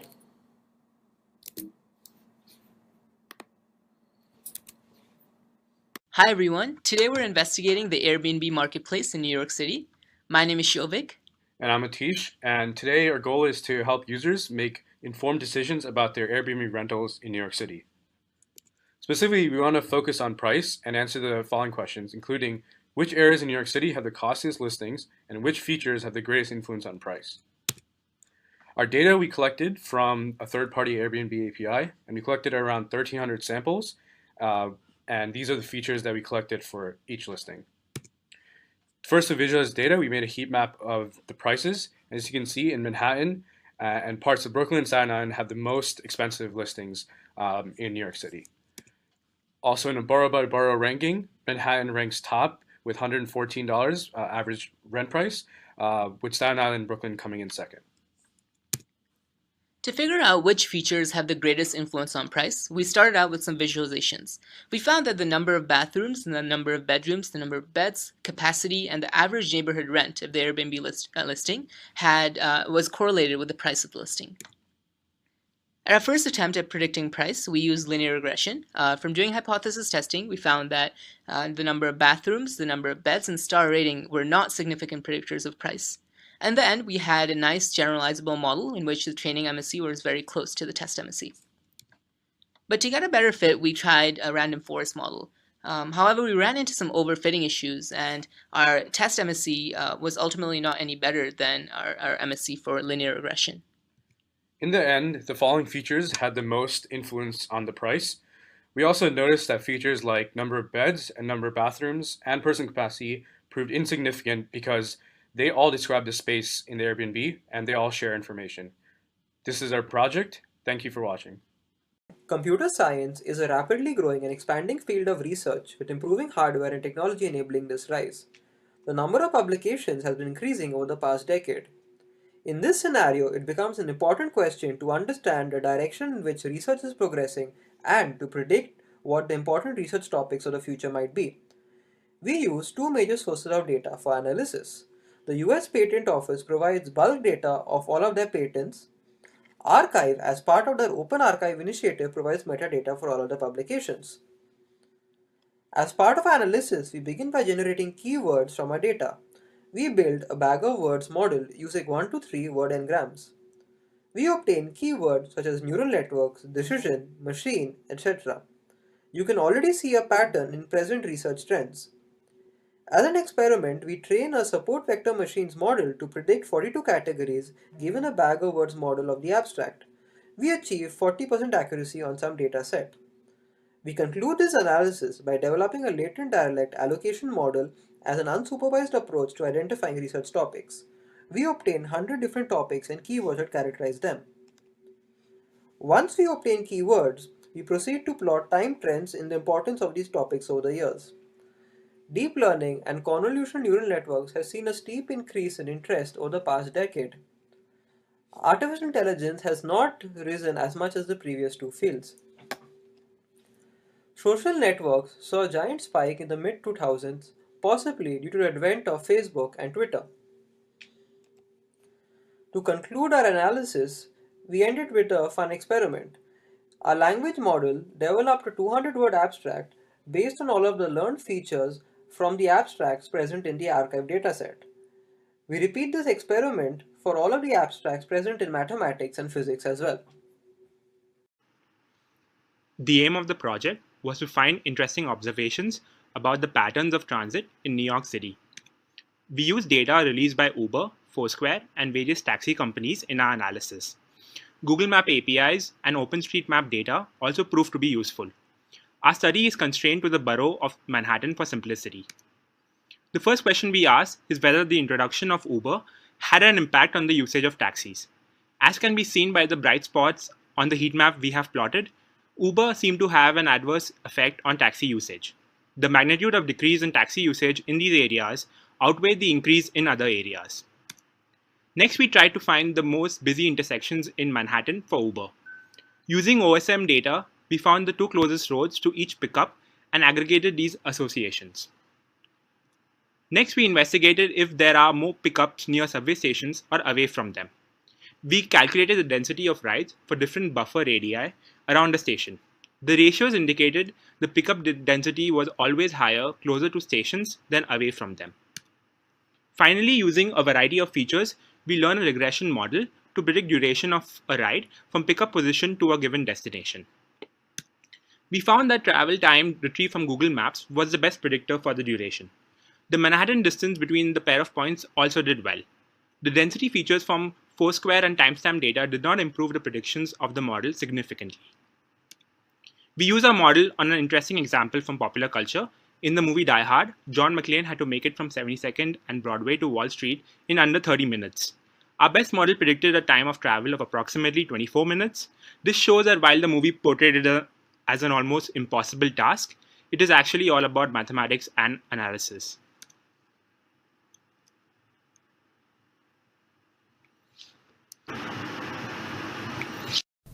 Hi everyone, our project is the Youth Tobacco Use Data Analysis, and our group members are Rohit, Pooja and Veer. We aim to understand the tobacco consumption in youth by looking at key factors that influence youth and to what extent these key factors have an influence. Eventually, we hope to build a model to predict consumption of tobacco. We see that for a bar plot of age when first consumed tobacco, the majority of students first consume between the ages of 12 and 16. These are the various factors that we thought could potentially influence a student to smoke. 66% of students who didn't consume tobacco admitted that their parents also didn't consume tobacco. 53% of students said they would definitely try a cigarette if offered by a friend. We divided our data set up into a training set, validation set, and test set, and explored 3 different models: a support vector machine, a logistic regression model, and neural networks. We came up with logistic regression as our best model with an MSE of 0.165 and an R-squared of 0.24 with coefficient estimates listed below. For variable selection, we removed the variables with the lowest coefficient estimates and made a new model which had a lower MSE, and the coefficient estimates are again listed below. Thus, our final model was a logistic regression with the inputs as follows, and when we tested it on our test data set, we obtained an accuracy rate of about 73%. The factor which influences a youth to smoke the most is peer influence. This factor is 6 times more influential than any other factor. For a unit increase in age, the log odds ratio for students smoking are 35.9% higher. For students whose parents consume tobacco compared to those who don't, log odds ratio are higher by 75% of consuming.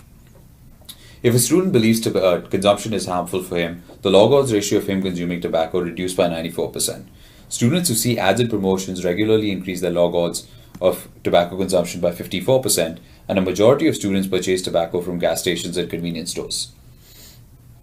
Hi everyone, this is our 15388 final project, and we focused on analyzing tweets from public transit authorities to determine what led to the positive sentiment in the tweet or the negative sentiment. And my name is Charles Wong, and my partners were Kyushang Patel and Richard Chang. So we gathered data from 6 public transit authorities. They were chosen in that they were the 5 largest in the nation by ridership, and then our very own Pittsburgh Port Authority. And we want to see the sentiment about these tweets and determine if we could determine the cause for them. So we first started by doing some exploratory data analysis on these tweets, trying to break it down by which port authority, which public transit system it belonged to, and then breaking down even further by looking at if time or the day of the week affected it. And then we analyzed the words from the tweet to determine sentiment, and then use natural language processing to determine term frequency and reasons for the sentiment. So briefly looking at the results, you can see on the left are some of our exploratory data plots, and then on the right are some word clouds for these different terms. As you can look at the positive terms, and you can see words such as service, thank, and people, and maybe that will lead you to believe that maybe it was customer service that led to this positive tweet. And looking at the negative ones, you can see a lot of expletive terms and delay and late, so maybe something that led to them being passionate about the fact that they were late. And then these are the results of our natural language processing. You can see the bolded words are the most common words that were previously in the word cloud, and then these other words that are words that were more commonly used with these terms. And then finally we took a peek inside the tweets themselves to actually determine how correct we were in our natural language processing, and you can see that people were using a lot of expletives because they were late. Hello everyone, we're a group of 3, Akash, Sam and Priyanka, and we're now going to take you through our project. We developed a recommendation system called Yelper, an acronym for Yelp Helper that provides useful insights to business owners on areas of improvement in order to facilitate business growth. Yelp has amassed a wealth of information through customer reviews. Negative reviews and ratings can be detrimental to business, whereas an increase in rating could result in a significant increase in revenue. Therefore, it is important for owners to pay attention to customer feedback, and they can now do so by using our handy recommendation system. Data for our project primarily consisted of text reviews pulled from the Yelp website. Our hope is to tap into the feedback provided by customers and find the areas that require immediate action. We also restricted our analysis to restaurants in the Pittsburgh area. We performed some pre-processing operations on the reviews such as tokenization, removal of stop and rare words, and lemmatization. We further restricted our data to restaurants in Shadyside, Oakland, and Squirrel Hill regions. We performed exploratory analysis and observed that pizza, sandwiches, and American traditional are the 3 top categories of restaurants, and therefore pruned our dataset to contain reviews from these 3 categories. We also obtained the user rating distribution for all restaurants within the 3 categories and only considered reviews that have a user rating of 4 or below. We then performed sentiment analysis on all the reviews of restaurants per category. We retained the sentences that were scored negatively to focus on areas of improvement. However, this did not yield the results we expected.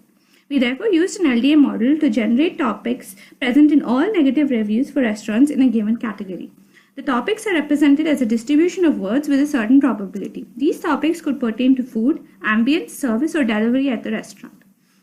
Topic distributions are generated from each review, using which we can get topic ratings for each restaurant. These ratings are reported as areas of improvements to the owners. In conclusion, business owners on Yelp can use our recommendation system to obtain actionable insights to improve their business ratings. We are Shangda Li, Yang Jin, and Xinghui Guo. In our project, Data Science on Bitcoin Trading, we use historical Bitcoin pricing data, regression analysis, and binary classification to make future trading decisions. First, we got raw data from BitcoinCharts.com, which provides all historical transactions in the past 2 years. Our first try is to predict the max price in the next 90 seconds using regression analysis. However, the accuracy of our prediction is only 5%. So then we turn to predict if there's a chance that the future price will be 10 cents higher than current price using gradient boosting classifier. This time, the accuracy of our prediction is actually more than 60%, but we turn out to lose money after simulating our real data. We figured that even though there's a good chance we will actually make money, overall we lose more than we earn, and that's not good. So this brings us to the next stage, where we look at the overall trend of future price to make safer choices. We define upward sloping to be if the mean price of the next seconds is greater than current price, and we're going to increase Bitcoin holding if future price is upward sloping and vice versa.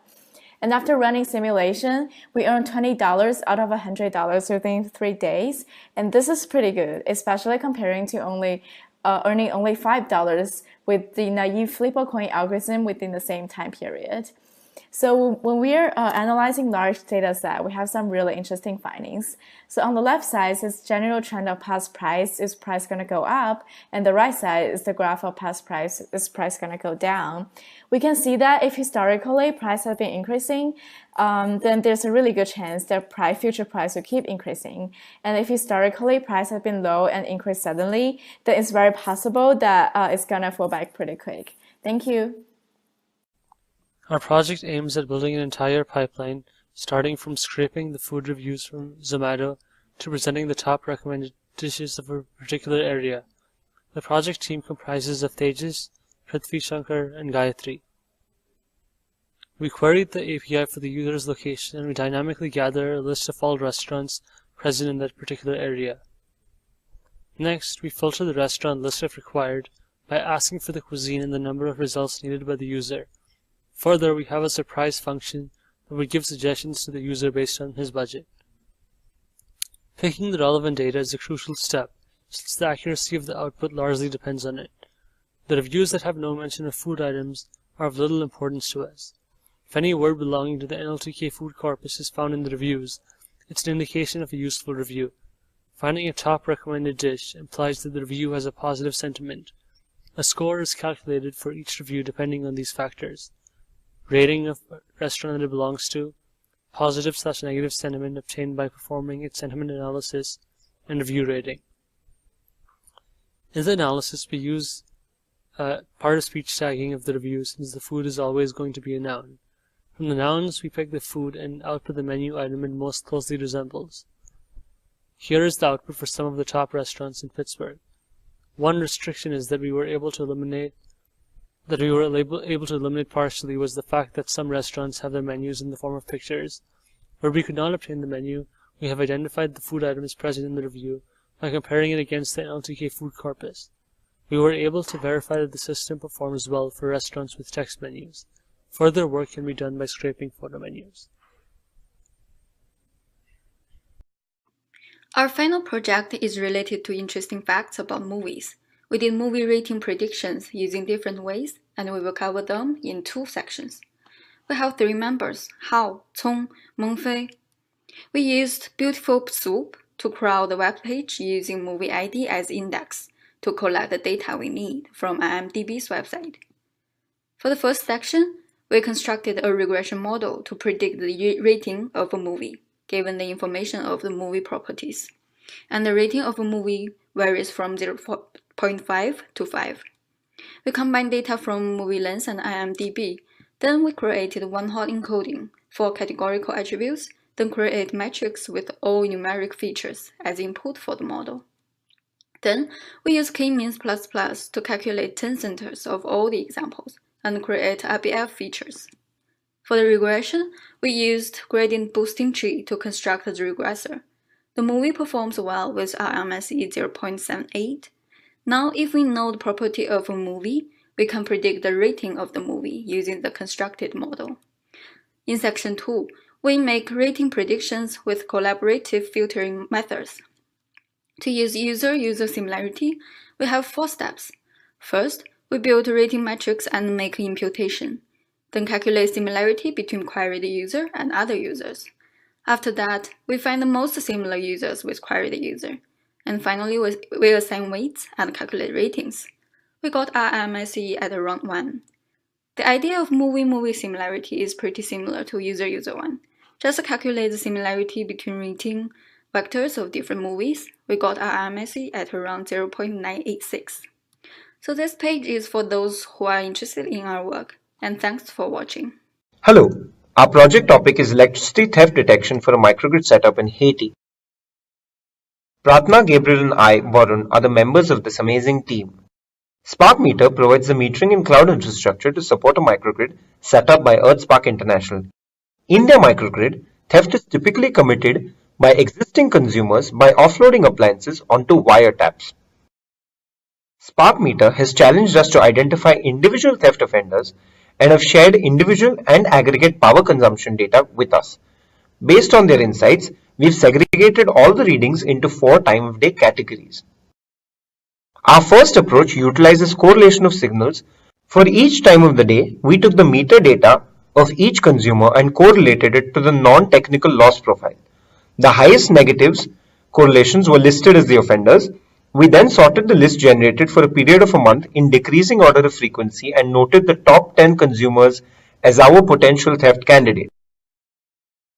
Here are some theft candidates for each of the time of day categories, some of which have already been confirmed by SparkMeter. Our second approach utilizes clustering in order to group together theft offenders. In this approach, we utilize K-means++ in order to label users by the similarity to the totalizer. After conversions, we get a list of potential theft candidates. This is the visual result of the clustering using load profiles. And here you can see some sample theft profiles as compared to the aggregate. As you can see, at the time that the theft value goes up, many of the user consumption go down.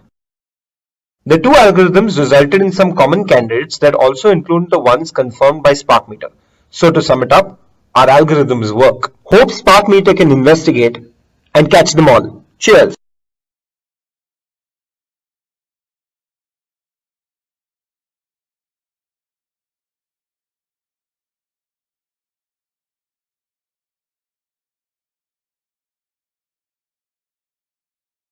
So this is our final project, which is on PredictIt, which is a website that allows people to place bets on the outcomes of political events. And the way that people can do this is they buy shares from between 1 to 99 cents each share, and each price represents that they believe that the event will happen. Specifically, we use the Obama approval markets, which are weekly and based on the Real Clear Politics ratings, which we'll go more into in a moment. So we had three primary data sources. The first one is Real Clear Politics, which just aggregates the average of approval ratings from various sources. So we took the historical data for the month of November. And the second data source was from the actual PredictIt markets, and we took the Obama approval market data. And the last data source is the New York Times. So we scraped data from articles about Obama on each day in our range to perform a sentiment analysis. So, putting it together, we have two basic questions that we want to answer. The first is, how much uncertainty is there in the market? Since the approval markets are a weekly market, we want to know how the contract that currently contains the price, the rating, is currently priced, so that we can perhaps capitalize on mispricings during each day. And we found a near perfect linear relationship with the number of days out. The second question that we wanted to answer was, how well does new sentiment predict movement in our president's approval rating? And we found that with 11 days out, we actually found a negative correlation, which we interpreted to mean that more positive sentiment in the New York Times articles meant lower ratings for the president 11 days into the future. Our project is about modeling the fuel economy of vehicles in the US. The transportation sector in the US contributes to 30% of energy consumption. In our project, we would be using the actual fuel economy data reported by the users of the vehicles against the standard fuel economy data that is reported by EPA, which will enable the users to make a more informed decision to buy the most fuel efficient car. We would further provide user guidelines for the car selection. As you can see from the screen, the actual user reported MPG values vary a lot from the standard MPG values that are reported by the EPA. In addition to that, the MPG values also vary from state to state. So we have developed an approach where we took the data set provided by EPA, which contained 75 features, applied feature selection by correlation analysis, and extra tree classifier feature selected to come up with 9 features. With these 9 features and the training examples, we trained our random forest classifier which was able to give us 75% accuracy on 10-fold cross-validation. So how will the user interact with our model? The user input for our model would be one value for each of these input variables. Once the training model takes these variables, it will provide the user with top 5 recommendations of the cars that fits his input requirements. Next, it will also tell the user about the distribution of MPG range, such as how many cars fall in which categories. Once the user has selected the MPG category which he has to buy, the model will also tell the different variable and their parameters which he can use to make the further decision. Thank you. Data mining StockTwits with Trace Russell and Sean Bryan. StockTwits is a social media platform focused around the stock market. Tweets from StockTwits frequently contain ticker symbols. Additionally, they might be labeled bullish or bearish. We'll get to that later. Using this data set, we found it was difficult to predict the movement of individual stocks up or down. However, we were able to predict trading volume, identify related companies, and detect important events. Strongest correlation we could find between StockTwits and the actual stock market was in the total number of mentions to the trading market volume for that day. We captured important events like Tesla merging with SolarCity, and we also detected that Tesla is much more likely to be associated with the likes of Apple, Amazon, and Netflix than traditional categories like Ford or General Motors. Turns out we've been data mining a pre-labeled data set. We decided to use this to predict the sentiment of individual tweets. We achieved a prediction accuracy of 84%, and were able to identify the most common bullish or bearish words. Here you can see our predicted sentiment to actual sentiment over time. StockTwits is a valuable source of data related to the stock market, with uses we are just beginning to explore.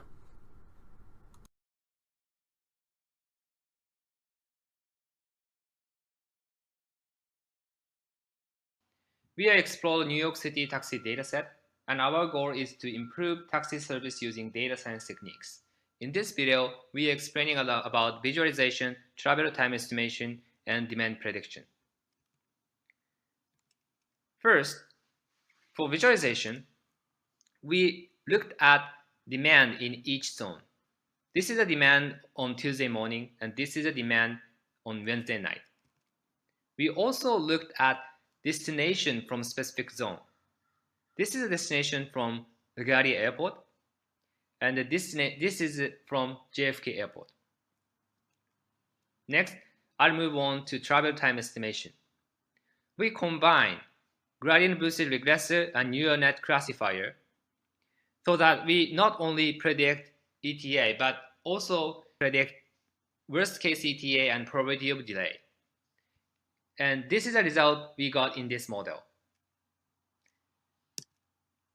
Let's look at the example output.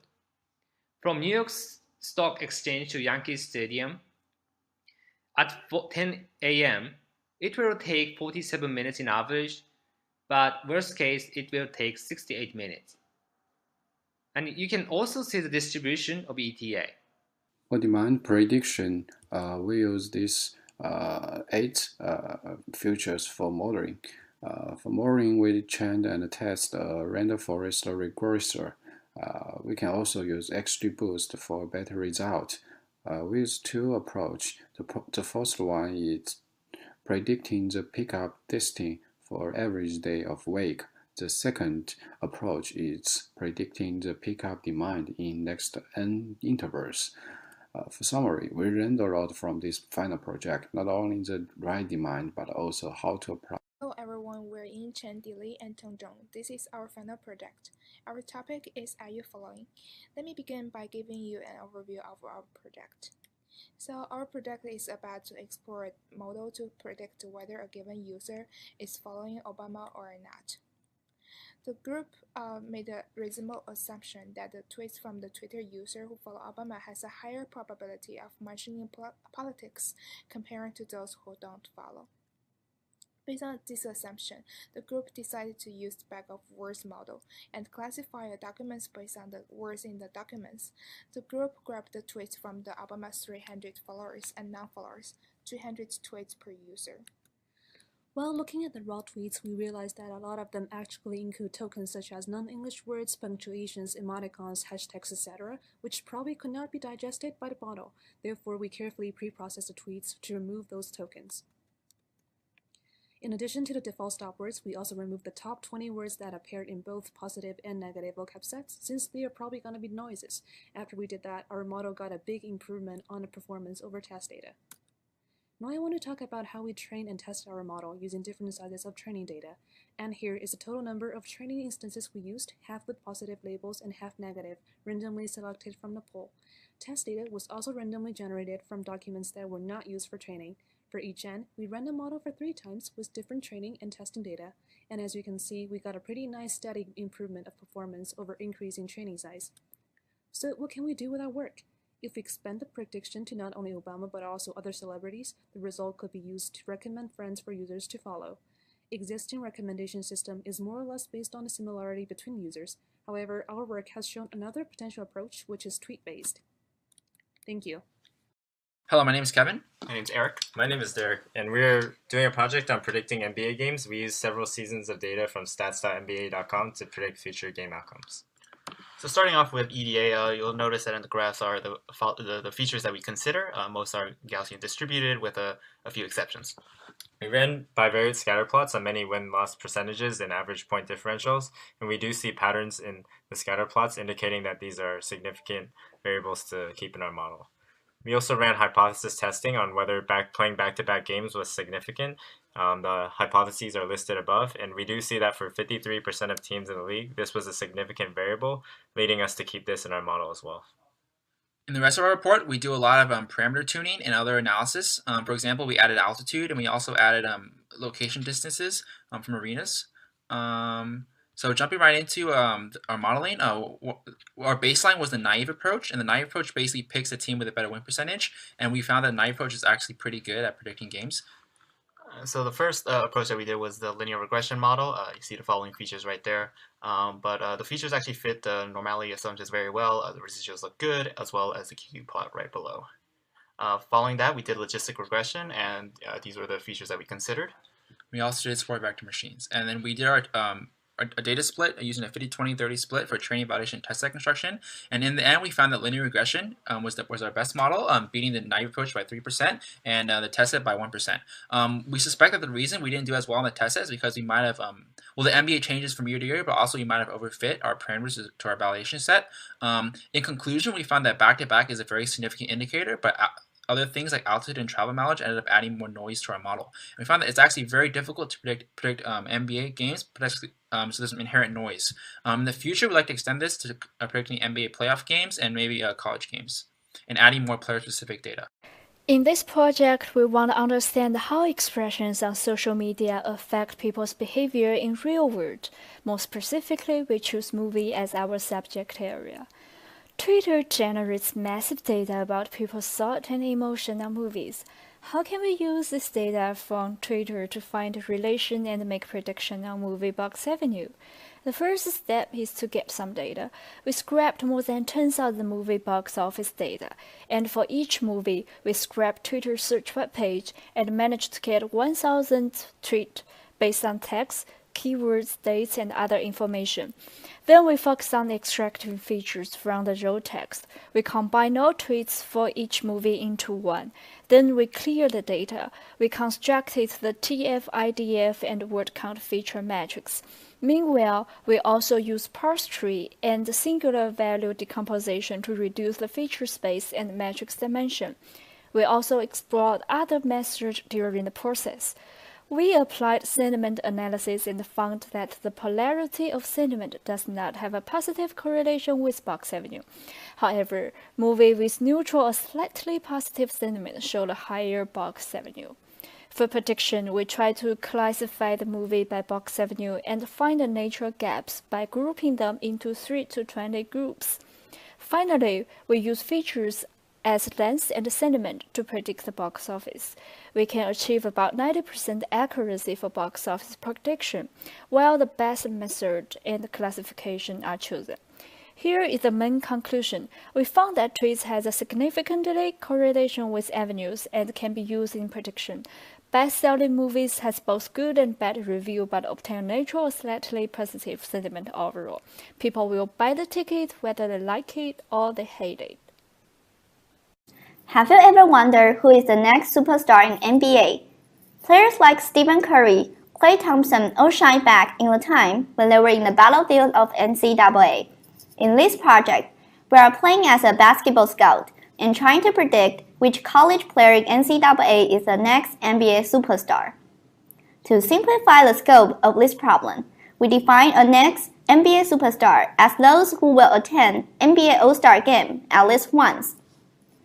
The data we are looking at is the official Encore stats from NCAA website and other third-party sources. We have crawlers to get the data such as field goals, assists, and etc. We listed 48 main features here. Besides, categorical data such as team information is also taken into account. You may think these Encore stats will directly be a strong indication to the prediction. However, take Jimmy Fredette for example. He has all kinds of records set up in the NCAA history, but he is struggling in CBA right now. Let's jump into our experiment. We apply several machine learning algorithms and evaluate the performance using area under the precision recall curve. Among all models we have tried, the gradient boosting regressor provides the best testing results. After performing feature selection to reduce 90% of dimensions, the AUC got improved 3 to 10% on all models. We used hypothesis testing and obtained a very low p-value, verifying that the feature selection actually improved our prediction results. So here is our top 7 future superstars from class 2017. He didn't disappoint. 30 points, 7 rebounds, 6 assists. Silky smooth as we see him here going.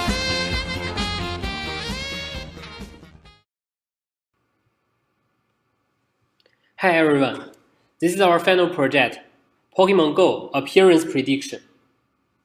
Our team member includes Xun Zhang and Qiao Chuliu. To begin with our project, we acquire the Kaggle's Pokemon Go dataset, and then we perform the following models: linear regression, nonlinear regression, and multivariate regression. However, we found that there are several disadvantages of Kaggle's dataset, so that we would like to construct our own dataset. Here's how we construct our own dataset. First, we extracted some basic features from raw data. Second, we request the Google Maps API and Dark Sky API to complete the rest of the features. The experiment result is listed here. To conclude, in this project, we resolve the prediction challenge of Pokemon Go. We compare prediction accuracy between Kaggle dataset and dataset constructed by ourselves. Our contributions are listed here. First, we performed a regression model on Kaggle dataset to predict Pokemon appearance. Second, we built new dataset from scratch to compare prediction accuracy with Kaggle's dataset. Our dataset achieved a lower prediction accuracy than Kaggle's. However, because of limited time and API quota, we only used 30 features and 500 records to train, while Kaggle dataset used 207 features and 295,000 records to train. If we add more relevant features and use more data to train, there is a high possibility that we will achieve a much better accuracy. That's all. Thank you.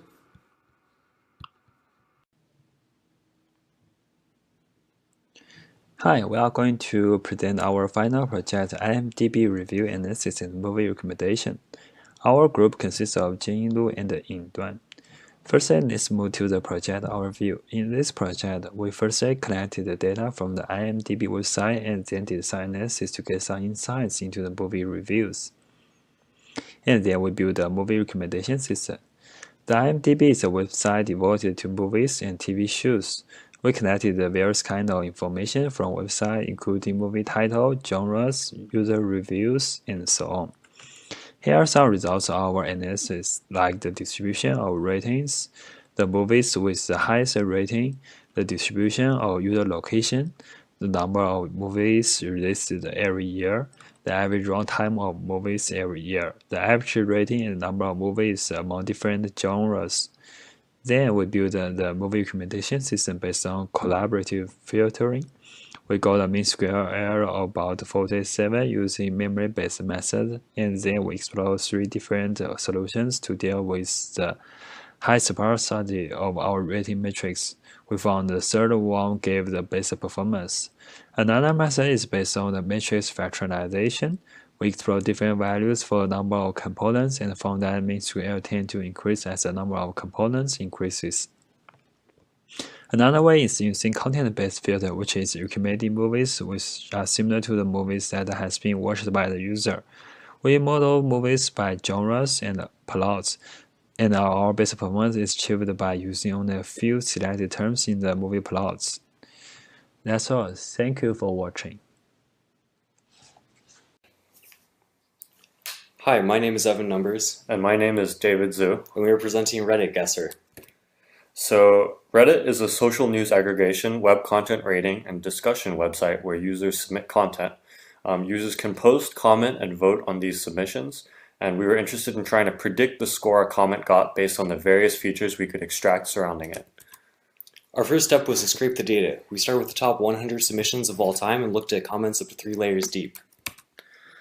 Some features that we looked at were we wanted to explore the time difference between the time of a comment and the time of a post as an indicator of score. We noticed that most comments that got higher scores were posted within 3.5 hours of the original submission, and in that span we noticed a slight negative linear correlation. We also looked at comment length after removing URLs, and it gives us some interesting information. We see a sharp peak of comments that are 9 characters long, but the distribution is otherwise fairly predictable. If we examine the average word length per comment and plot with the score, we see a peak around 6 characters per word. Gilded comments are like super upvotes, and more gildedness seems more likely to have higher scores. So we tried regressing on the score with different sets of features and models, and all of the mean squared errors were over 1 million. So we weren't very successful with this, and the regression varied from looking like random guesses to downright impossible answers, like highly negative scores. So next we tried classifying which subreddit each comment was in. We had significantly better results here. We were able to get up to 55.9% accuracy using a linear model on the text. So while we were unsuccessful in predicting scores for comments, we did find some interesting trends in the data, and we were able to classify comments by subreddit. Thanks for listening to our presentation. Crime analysis in Pittsburgh, and the group members are Adit Sanghvi, Bhavkaran Singh, and Rishabh Jain. Our Andrew IDs are Adit Bhas, B. Bhavkar, and Rishabh J. We've tried to model the factors that impact crime in a neighborhood. We've used daily data of crimes along with census data of Pittsburgh. We've first done some pre-processing, and as you can see here, we've mapped sections to the descriptions of crimes. We noticed that assaults has the highest number of crimes for a value of 12,660. We've done some initial data exploration using visualizations, and we noticed that number of crimes go up during the summer, peaking in August, and then come down during winters.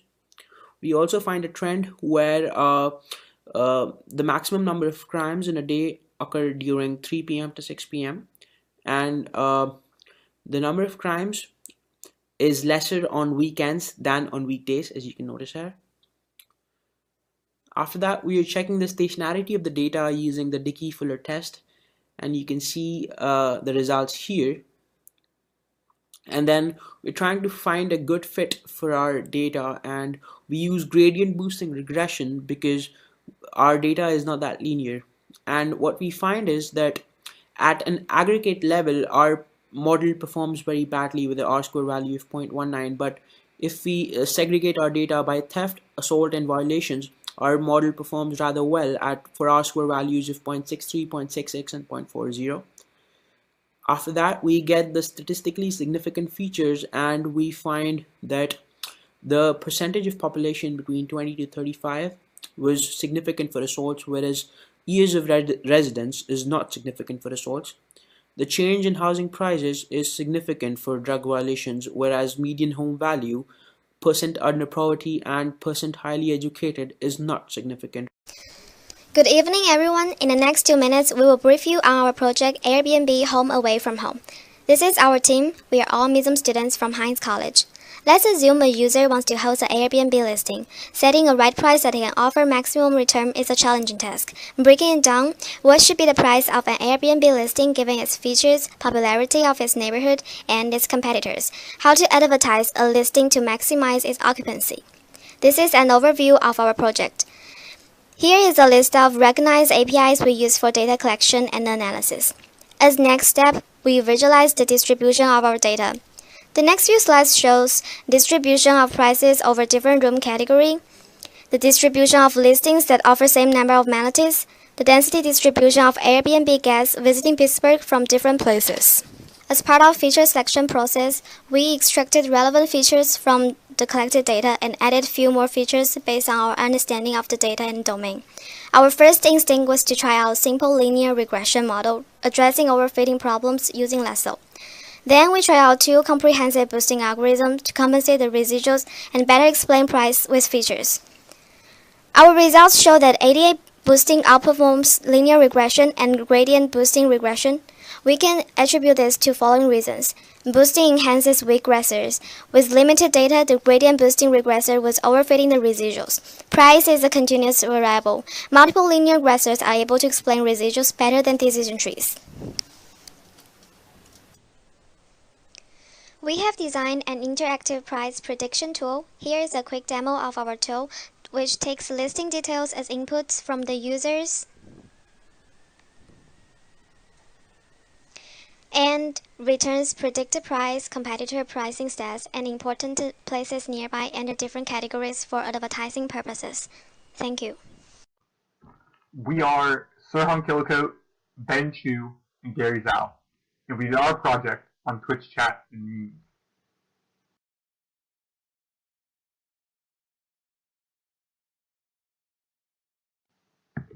Twitch.tv is a website where people can stream themselves playing video games to groups of people. Each streamer has their own chat room, and because there isn't much moderation, viewers often send nonsensical messages over and over again. We call these nonsensical messages memes. From this, we asked whether or not channels were identifiable from these memes, and if these memes affected the composition of future memes in that channel. To answer these questions, we tried to classify channels of naive Bayes and generate new memes using an Ngram model. We wrote a script that automatically recorded Twitch chat from popular streamers' chat rooms and saved these chat logs to a file. Then we traced on all the data with different chat rooms as our tags and tried to see if naive Bayes could classify some new chat correctly. We ended up with a success rate of about 63%, pretty good considering how many memes are in common with all of the chat rooms.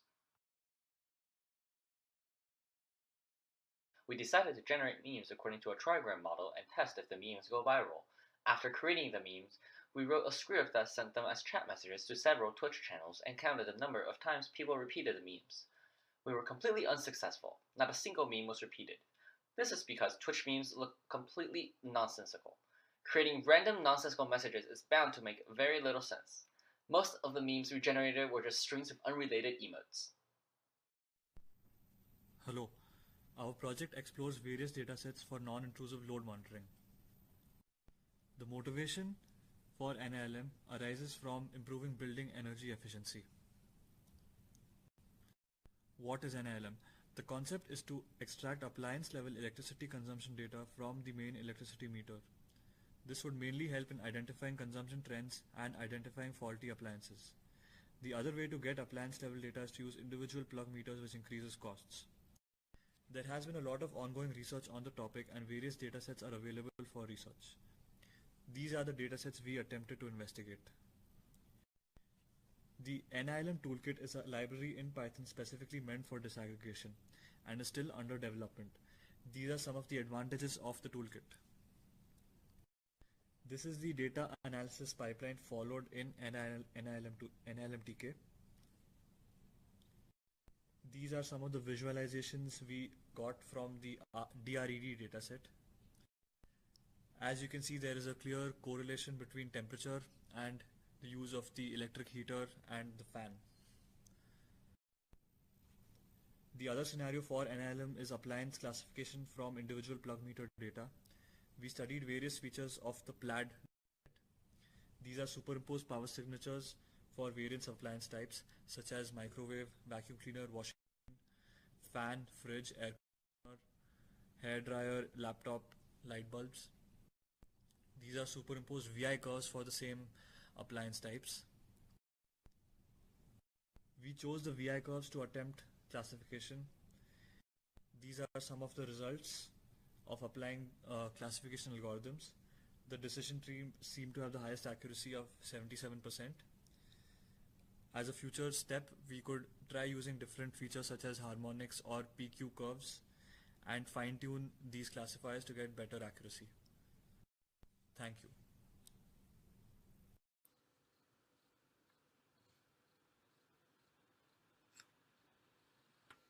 Hello, this is our fellow project, Data Science Application in Stock Market. Our group has two members, Mingming Hu and Ni Fang.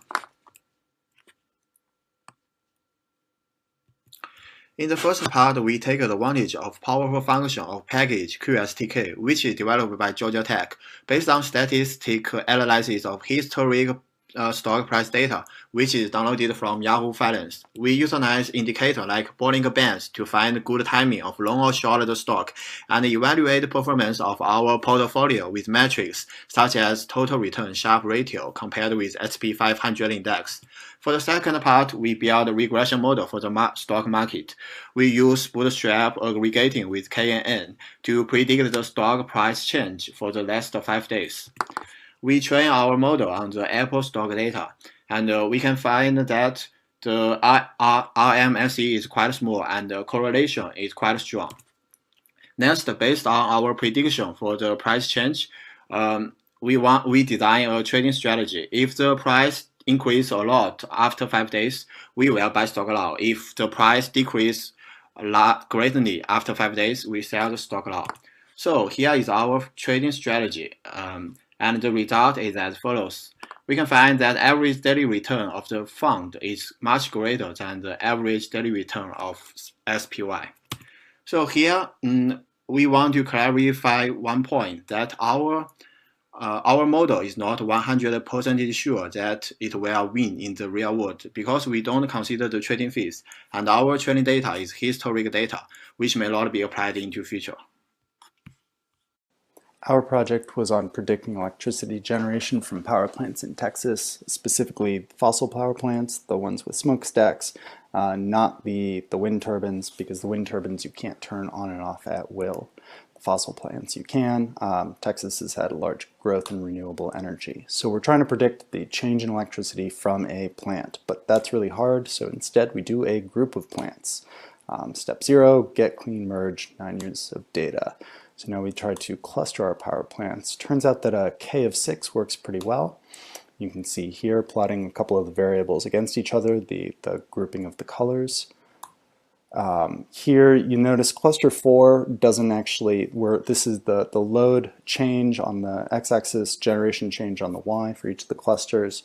The cluster 4 looks like it has 2 clusters in it. Turns out that something else is going on there that will require further investigation, because increasing K doesn't get rid of it. So step 2, predict the change in generation using conditions in the previous hour and the change in demand. We started with just an OLS, score of 0.27, not very good residuals, especially from cluster 4. Moved on to linear SVR. You can see the validation and learning curves here. You see improvement in both training and cross-validation, but never really gets very good. Not much better than like 0.16, 0.17. Moved on to using XGBoost validation curve. We saw that we were able to vary some of the hyperparameters and prevent overfitting. The Residuals, better than we were getting, certainly with OLS. Still some room for improvement, possibly adding some other features. We got the score close to 0.6, which I think is pretty good.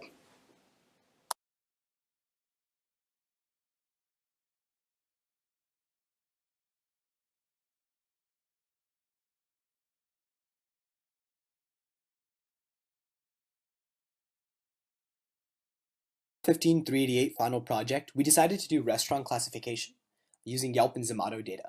What we wanted to figure out is there some sort of correlation or relationship between the sentiment in a particular reviewer's words when they write their review down and the rating that they're giving that particular restaurant. Seems intuitive, but we wanted to see if we can train the computer to do so. We pulled data from both Yelp and Zomato for Pittsburgh. Originally, we focused just on downtown data to see if this idea is even feasible. We started with NLTK, implemented a naive-based classifier using their sentiment analyzer module that they have, and we did surprisingly well. Not as well and accurately as we'd liked, so we wanted to implement a different model. From there, we moved to a support vector machine that gave us better results that we were happier with. It worked good. It worked well with both the Yelp data and the Zomato data. So we wanted to dig in further, and for that we actually use scikit-learn, by the way. And we wanted to dig in a little further, so we tried to change around some of the parameters that we put into our support vector machine classifier. And it turns out that squared hinge loss for us was actually the best. And when we used squared hinge loss, we were able to get the best results, not only with downtown Pittsburgh data, but all of Pittsburgh data as well. And we built a pretty robust model in that scenario.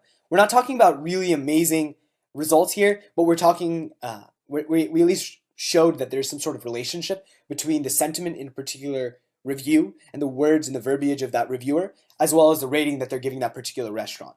So it was a great opportunity to prove this and teach the computer how to do this. So that was our final project. Thank you for listening.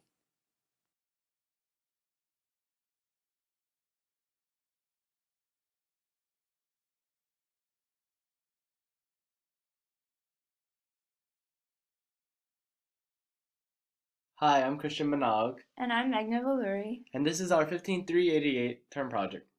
Our goal was to see whether features on YouTube video could be used to predict its popularity. To collect our data, we used the YouTube API. We collected data such as likes, dislikes, views, and title length, but we did not collect the actual content of the video. We also standardized our features to put them into ratio format. So the model we choose to use a supervised learning technique. So we provided a list of videos that we knew to be popular and a list of videos that we knew to be non-popular. We also used a random forest classifier to run the prediction because it was fast and gave good probability estimations. In the end, we concluded that our model predicted with an 87% accuracy, so we decided that in all likelihood, the popularity of a video is correlated to aspects of a video that have nothing to do with the content of the video. So those features that we looked at, description, title length, comments, likes and dislikes, all have are factors that are correlated to its popularity. And a cool thing that we did was we tested our model on a few videos from YouTube's Trending Now section, and as they should, they all predicted popular with our algorithm. So thank you. Ping Xiangzhu and Meng Yao Zhang, and here are our entry IDs. Our project is about data analysis of LinkedIn skills and positions. The goal of our project is to use LinkedIn data to find out the pattern whether some type of skills can lead us to some type of jobs. Here is a typical LinkedIn page where we can find a person's skills endorsement and all the positions that person has taken. We scrap the data from LinkedIn and prepare them for the mathematical model. One obvious problem exists in the raw data is that different people express their job title in different ways. We can see software developer, engineer, and programmer, they actually mean the same thing. So we decided to use Wikipedia page to build word vector for each position and to evaluate their similarities. Finally, we categorize all positions into 20 fields and use them as our label. For quantifying skills as inputs, we borrowed the idea from natural language processing and built a SEIPF model.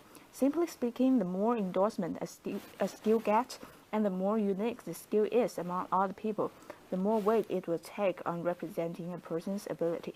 Having the input and output metrics, we train the model on several different classifiers and pick up the one with the highest recall, the multinomial naive Bayes model.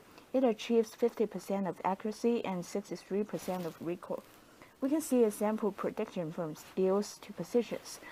An input of Java and Python gives out an output of information and software. We also build skill clouds for each job field. From it, we can see the important skills in each field. For example, software development for software and public relations for public.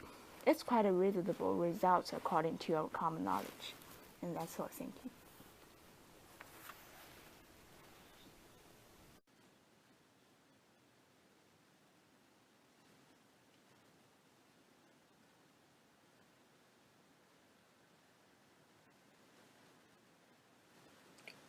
Our project is Twitter sentiment analysis at multiple granularities. Human beings are emotional. We change our moods a lot during a day. Our team raised a question: do people's emotion change follow similar patterns? For example, do people generally feel happier in the mornings than in the afternoons? Also, we found out that many people express emotions on Twitter, so we decided to collect and analyze tweets. The process of our project is divided into 3 stages. The first stage is data collection. We pulled over 40 million tweets.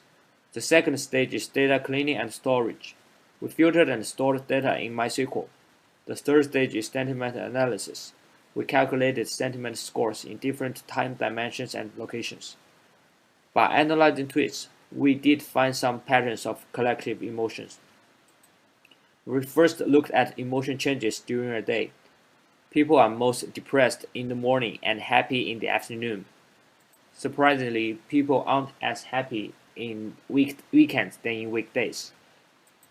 The reason might be that positive emotions in weekends are not as positive as in weekdays. They might feel relaxed during weekends, but are not as happy as in weekdays when they finish a day's hard working. Interestingly, people are not very happy in holiday seasons either. After dividing sentiment scores by state, we found out that the happiest state in the US, not surprisingly, is Pennsylvania. We also visualized the scores on the map. Thank you. Hi, today I'll present my findings for data scientist jobs. First, let's look at the job market. The data job market is now smaller than the well-defined software engineer job market. These data jobs are mainly from California, New York, and Virginia. Recently, consulting, IT, e-commerce, and the finance industries still lead in hiring, and healthcare government services are also in top recruiters. Now let's move on to the job requirements. About 2/3 of the data scientists and machine learning jobs prefer a PhD degree, but for data analysts and engineers, masters are quite enough. The most popular skill sets including programming languages Python, R, SAS, Java, and Scala, big data platforms, and data warehousing skills. A number of machine learning skills are also mentioned in the job requirements, as some of these skills often appear together, so I use LDA to find out topics in the job requirements. For the first type, which we call data modeler, are mainly PhD degrees from computer science or math backgrounds. They master predictive analysis, NLP, and deep learning, and they will touch on cutting-edge machine learning methodologies. Most of machine learners fall on these categories, and so are 40% of data scientists. For the second type, which we call data experts, big data experts, are from computer science background. They master big data architecture, data warehousing, and data processing. 90% of data engineers are in these categories. The last type, the analysts, come from quantitative backgrounds. Their focus is to finding insights from data and communicating the results. Their skill set is just like the syllabus for this practical data science course. Half of the data scientists fall in this category. That's all for this project, and thank you for listening. SoundCloud tracks are sometimes lacking tags or are tagged inaccurately, especially those created by newer or less popular users. This creates problems for accurately matching tracks to genres and tags, which in turn creates problems when recommending tracks to users or serving accurate search results. Using methods presented in class, namely k-means and collaborative filtering, we developed a method of determining accurate genre and tag boundaries, which can be used in recommending tracks to SoundCloud users. The existing API for SoundCloud is great for automating simple tasks like uploading or downloading songs, commenting, liking, etc. However, for scraping SoundCloud, we needed to build our own framework. For our genre and tag classification, we wanted to use waveform analysis, which requires us to have the tracks downloaded. However, not every SoundCloud track is available for download. As a result, we needed to leverage some third-party libraries to piece together streaming audio to create an MP3 file for tracks that would be otherwise unavailable for download. Since tracks may not contain tags or a genre listing, we wanted to use an unsupervised classification technique here. K-means is a great fit, but we can't apply it to a list of audio files and hope that the classification will work. Instead, we needed to featureize the audio files, which we did through a Fourier transform. This allowed us to turn waveforms into a more manageable data that we could feed into k-means. When ran on a sample of 30 songs split equally into two genres, we had around 60% accuracy for classification. This isn't much better than chance, so we began considering other featureization methods, such as MFCCs, and including other data, like the artist and the users who have liked the song. We can think of SoundCloud as a graph, where users are the nodes connected by the following or followed by relation. SoundCloud's existing recommendation algorithm leverages the topology of this graph to make recommendations to users. When recommending a song, our recommender considers the tag or genre generated by our k-means clustering, the number of likes on that track, and who liked that track. For further development, we considered using sentiment analysis on the comments and leveraging the location data of the users who have liked the song. Video will present our PDS final project, Photography Classification in Aesthetics. There are two members in this team, Hai Zhu and Li Feichen. They are billions of photos created every day. People are more interested in high-quality photos and would like to ignore mediocre photos. We hope to find an effective way to select high-quality photos for people. In this project, we implemented 3 different approaches to extract features from images. The extract features are used to build the SVM to classify photos. We crawled 9,000 images scored by experts from Photo.net, process the image into same size and assign binary labels based on scores. We split all images into train, validation, and test datasets. Now we start to extract features. The first approach uses the color histogram, which extracts features from RGB color distribution and gets 768 features from each image. In order to extract better features from affective perspective, we implemented the convolution network to learn the similarity between high-quality images and learn the difference between high-quality and mediocre images. Thus, we train a network to optimize the triplet loss. The network got trained, we feed the RGB image into a CNN and get the extracted features from output of the last fully connected layer. I have also tried the popular network with pre-trained weights to do this task. WGG16 has very deep network and generalized value to many datasets. The flattened layer will be used to extract features. We can see the WGG had outstanding results. Accuracy of triplet loss approach is not very good because some limitations in our network structure, but we do think it has great potential. In the future, we will try to combine WGGNet and the triplet loss function.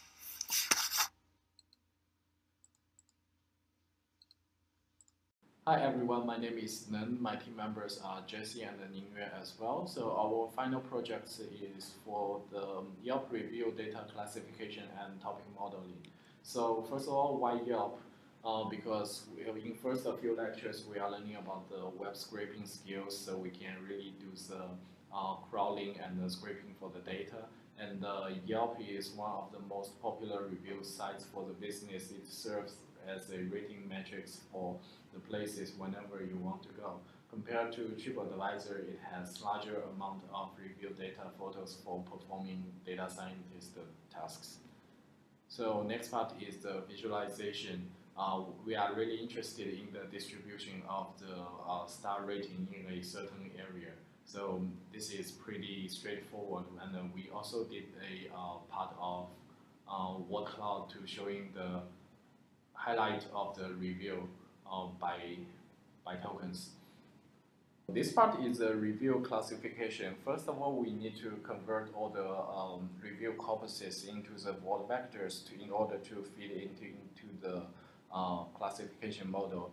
Specifically, we are using the TF-IDF for the vectorization, and we are using the support vector machine to determine if the review it belongs to the category of good ones or the bad ones. So this is also covered in during the later mid of this semester. And finally, we are doing the lastly, we are also interested in the topic modeling for the reviews. Among all the reviews, we can divide all the review entity into good ones and bad ones based on their star rating. However, the star rating matrix is relatively naive. There might be customers who are not satisfied with it, but still give the good reviews, and vice versa. So thus, we want to further look at the subcategory for bad ones and the good ones to get the insight about the pros and cons of the business, what the customer like about it, or what the customer hate about it. So we think LDA topic modeling is suitable for this job. So we first divide the reviews into the good ones and the bad ones, and then we run the LDA topic modeling on these corpuses. So in the end, for each subcategory, you have a representative word list for showing what's good about it and what's bad about it. Last but not least, we have the MV viewer link below. So if you are interested, please play around with it. And we also posted the resource in the GitHub repo, and also references and answer materials. Thank you.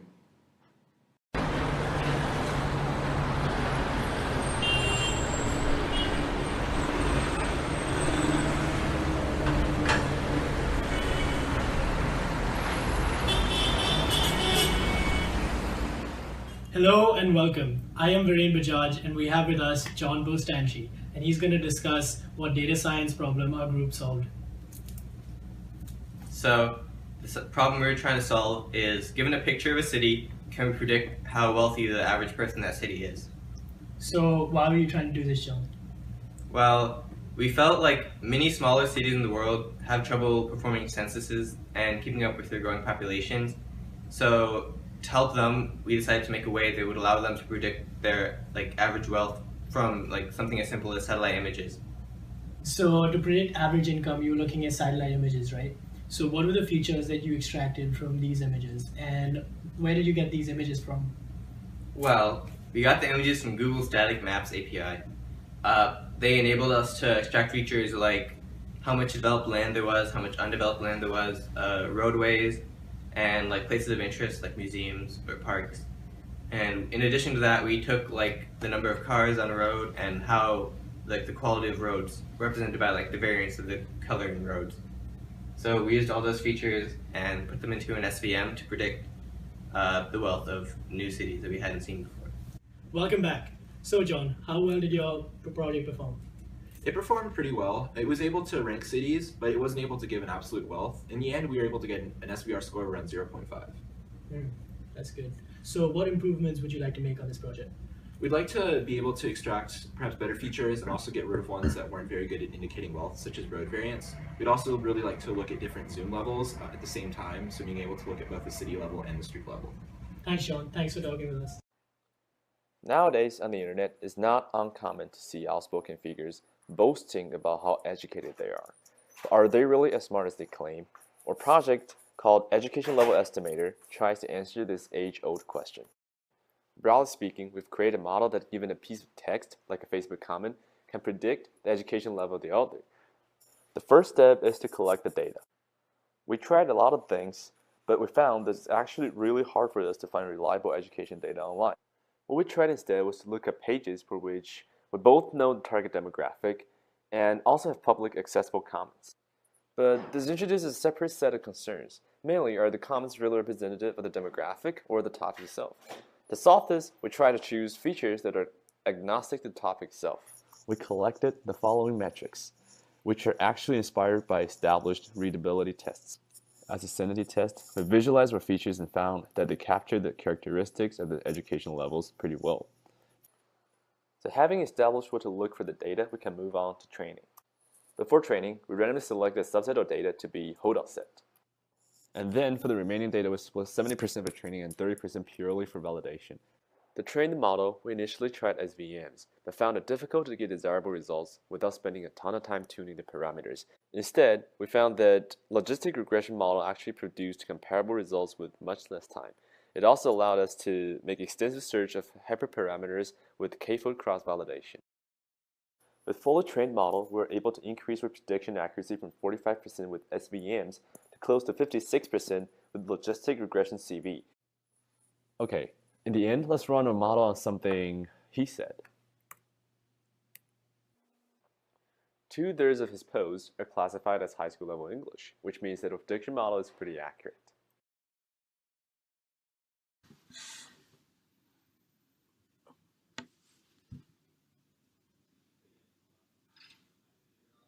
Hi everyone, and welcome to our 15388 final presentation, Stock Market Prediction using Sentiment Analysis. So let's go over some of the terms we'll be using in this report. Sentiment analysis is a technique used to extract pertinent information from textual data using natural language processing techniques. As you all know, stock market prediction has been one of the goals for quantitative analysts and data scientists alike for about a decade now. Investors have always used news and various financial reports to influence their investment decisions, and have lately even started using social media. So we thought, why not use sentiment analysis to do the very same thing? So the method we settled upon was to first identify stocks and data sources that we wanted to use, then to gather and extract the pertinent information from it, and then aggregate the data from all the sources so that we could train the model on the data we gathered. Finally, we wanted to test the feasibility of our sentiment analysis-based model against a random control. For our data, we chose to analyze Microsoft and Apple due to the company's relative maturity as well as a strong social media presence, after which we would scrape data from New York Times API, Twitter, and Google, and store them locally in order to solve the problems of API rate limits and slow API calls. Finally, the data was categorized into its different types, mainly text data and numerical data. For text data, we would analyze that using Alchemy's API in order to generate sentiment scores, and numerical values were after which normalized. Finally, we would combine the data into a data frame for model training. So on to our results. Here's a view of our random strategy, the linear SVM model, and the RBF SVM model. As we can see here, some of our models trained using the sentiment analysis technique does provide some level of outperformance compared to the random strategy and shows some promise. To show how we use data science knowledge to solve real-life problems, we present our project Breaking Google Recaptcha. Tom values his privacy a lot, therefore he always stays anonymous when using internet. However, the Recaptcha authentication system developed by Google does not like that. The basic mechanism of the Recaptcha can be illustrated as follows. Google collects user data and then passes to its risk analysis engine. The engine then decides whether you need to solve a puzzle. Well, another fun fact about Tom is he sucks at solving puzzles. He believes those time can be saved for other purpose. So he came to us for help. The problem is challenged as Google purposely made those images hard to recognize. The solution we propose is straightforward. Segment text into characters and then classify the characters. Segmentation process uses a series of image processing techniques to get individual character in binary form. Then we need to train classifiers. Training classifier can be costly. Manually label big set data is painful. With data synthesis, we utilize existing font library to generate 250 examples. We use convolutional neural network as classifier as we need it to be invariant to character transformations. Here's the overall chart illustrating the entire architecture of our design. We can see capture processing and data synthesis are parallel processes. In the end, we perform an end-to-end verification. So our implementation does solve capture puzzle and verify by Google. With 2 seconds per capture and 26% accuracy, it takes 8 seconds to pass a puzzle, a lot faster than Tom. Hi, our team's topic is crime prediction. We used the KDE method to approximate the crime rate, and we used the weather and demographic data to improve the prediction accuracy. First, we will briefly introduce our data source and ETL process. Then, we will introduce our model and show the result. First, we collected our data from City of Chicago from 2013 to 15. The data we collected is discrete, so we used the KDE to approximate a continuous crime density distribution. This is the output of KDE. In spite of the crime data, we also collected weather and demographic data. We used the logistic regression in our model. We encoded our data into 21 input features, and we interpreted the output of logistic regression as the probability that a crime would happen at a given time and area. We used the ROC curve and the AUC to summarize the result. Higher AUC indicates better performance. The blue line represents only training with KDE features. The orange line represents training with KDE, weather, and demographic features. It is clear that KDE with other features have higher AUC value. That indicates better predicting power. We also trained our model with different combinations of features. This picture here is KDE with demographic data. The orange line is much higher above the blue line. This means that demographic data is very effective. This model is trained with weather data. It looks like weather is not very effective. The last picture was trained with no KDE. It shows that without KDE, our prediction seems like random guess. Finally, we find that in our model, spatial features such as KDE and demographic perform better. Temporal features such as weather are less effective. So our final conclusion is spatial and long-term features can explain the general distribution of crime pretty well, and we expect that temporal features, if chosen effectively, could explain the short-term fluctuation of crime. Thank you. Hi, I'm Marcus Todd, Andrew ID MA Todd. My name is William Tong, Andrew ID WXT. I'm Jake Parker, Andrew ID JO Parker. And we're going to be investigating whether the 2016 presidential election could have been predicted by the recession. So as background, Donald Trump's victory in 2016 surprised a lot of people, and his victory was later attributed to the surprise turnout rate of a lot of white working class voters that in particular flipped 6 states. Our claim is that this is due to the 2008 recession, which hit these people, these blue-collar workers, harder than white-collar workers, and we will investigate whether these results could have been predicted by recession job loss. So first, we decided to look at voter data from across the 2008, 2012, and 2016 elections. We got this data through scraping the election pages from news sources like the New York Times and Politico. And mainly, we looked at the amount of Democratic and Republican votes in each of these states. We ignored third parties. And we wanted to see how percentages changed over the years, and namely if certain states flipped. We looked at several surveys on Bureau of Labor Statistics, mainly one that separated the data by metropolitan areas, but we could not compare that with the voter data, so we ended up using another data set that partitioned the data by industry for these 3 industries. Then we created series IDs for each query based on state, area, industry, and data type. Finally, from the data that we acquired, we generated a data frame that lists cumulative blue-collar employment in the 3 aforementioned industries. We generated 3 features: blue-collar employment, change in percent of blue-collar employment from the last 8 years, change in percent in total employment from the last 8 years, and finally, the proportion of Democrats to Republican votes in a given state from the election 4 years ago. Using these 3 features, we tried to predict 2016 election results by generating an RBF, linear and polynomial support vector classifier.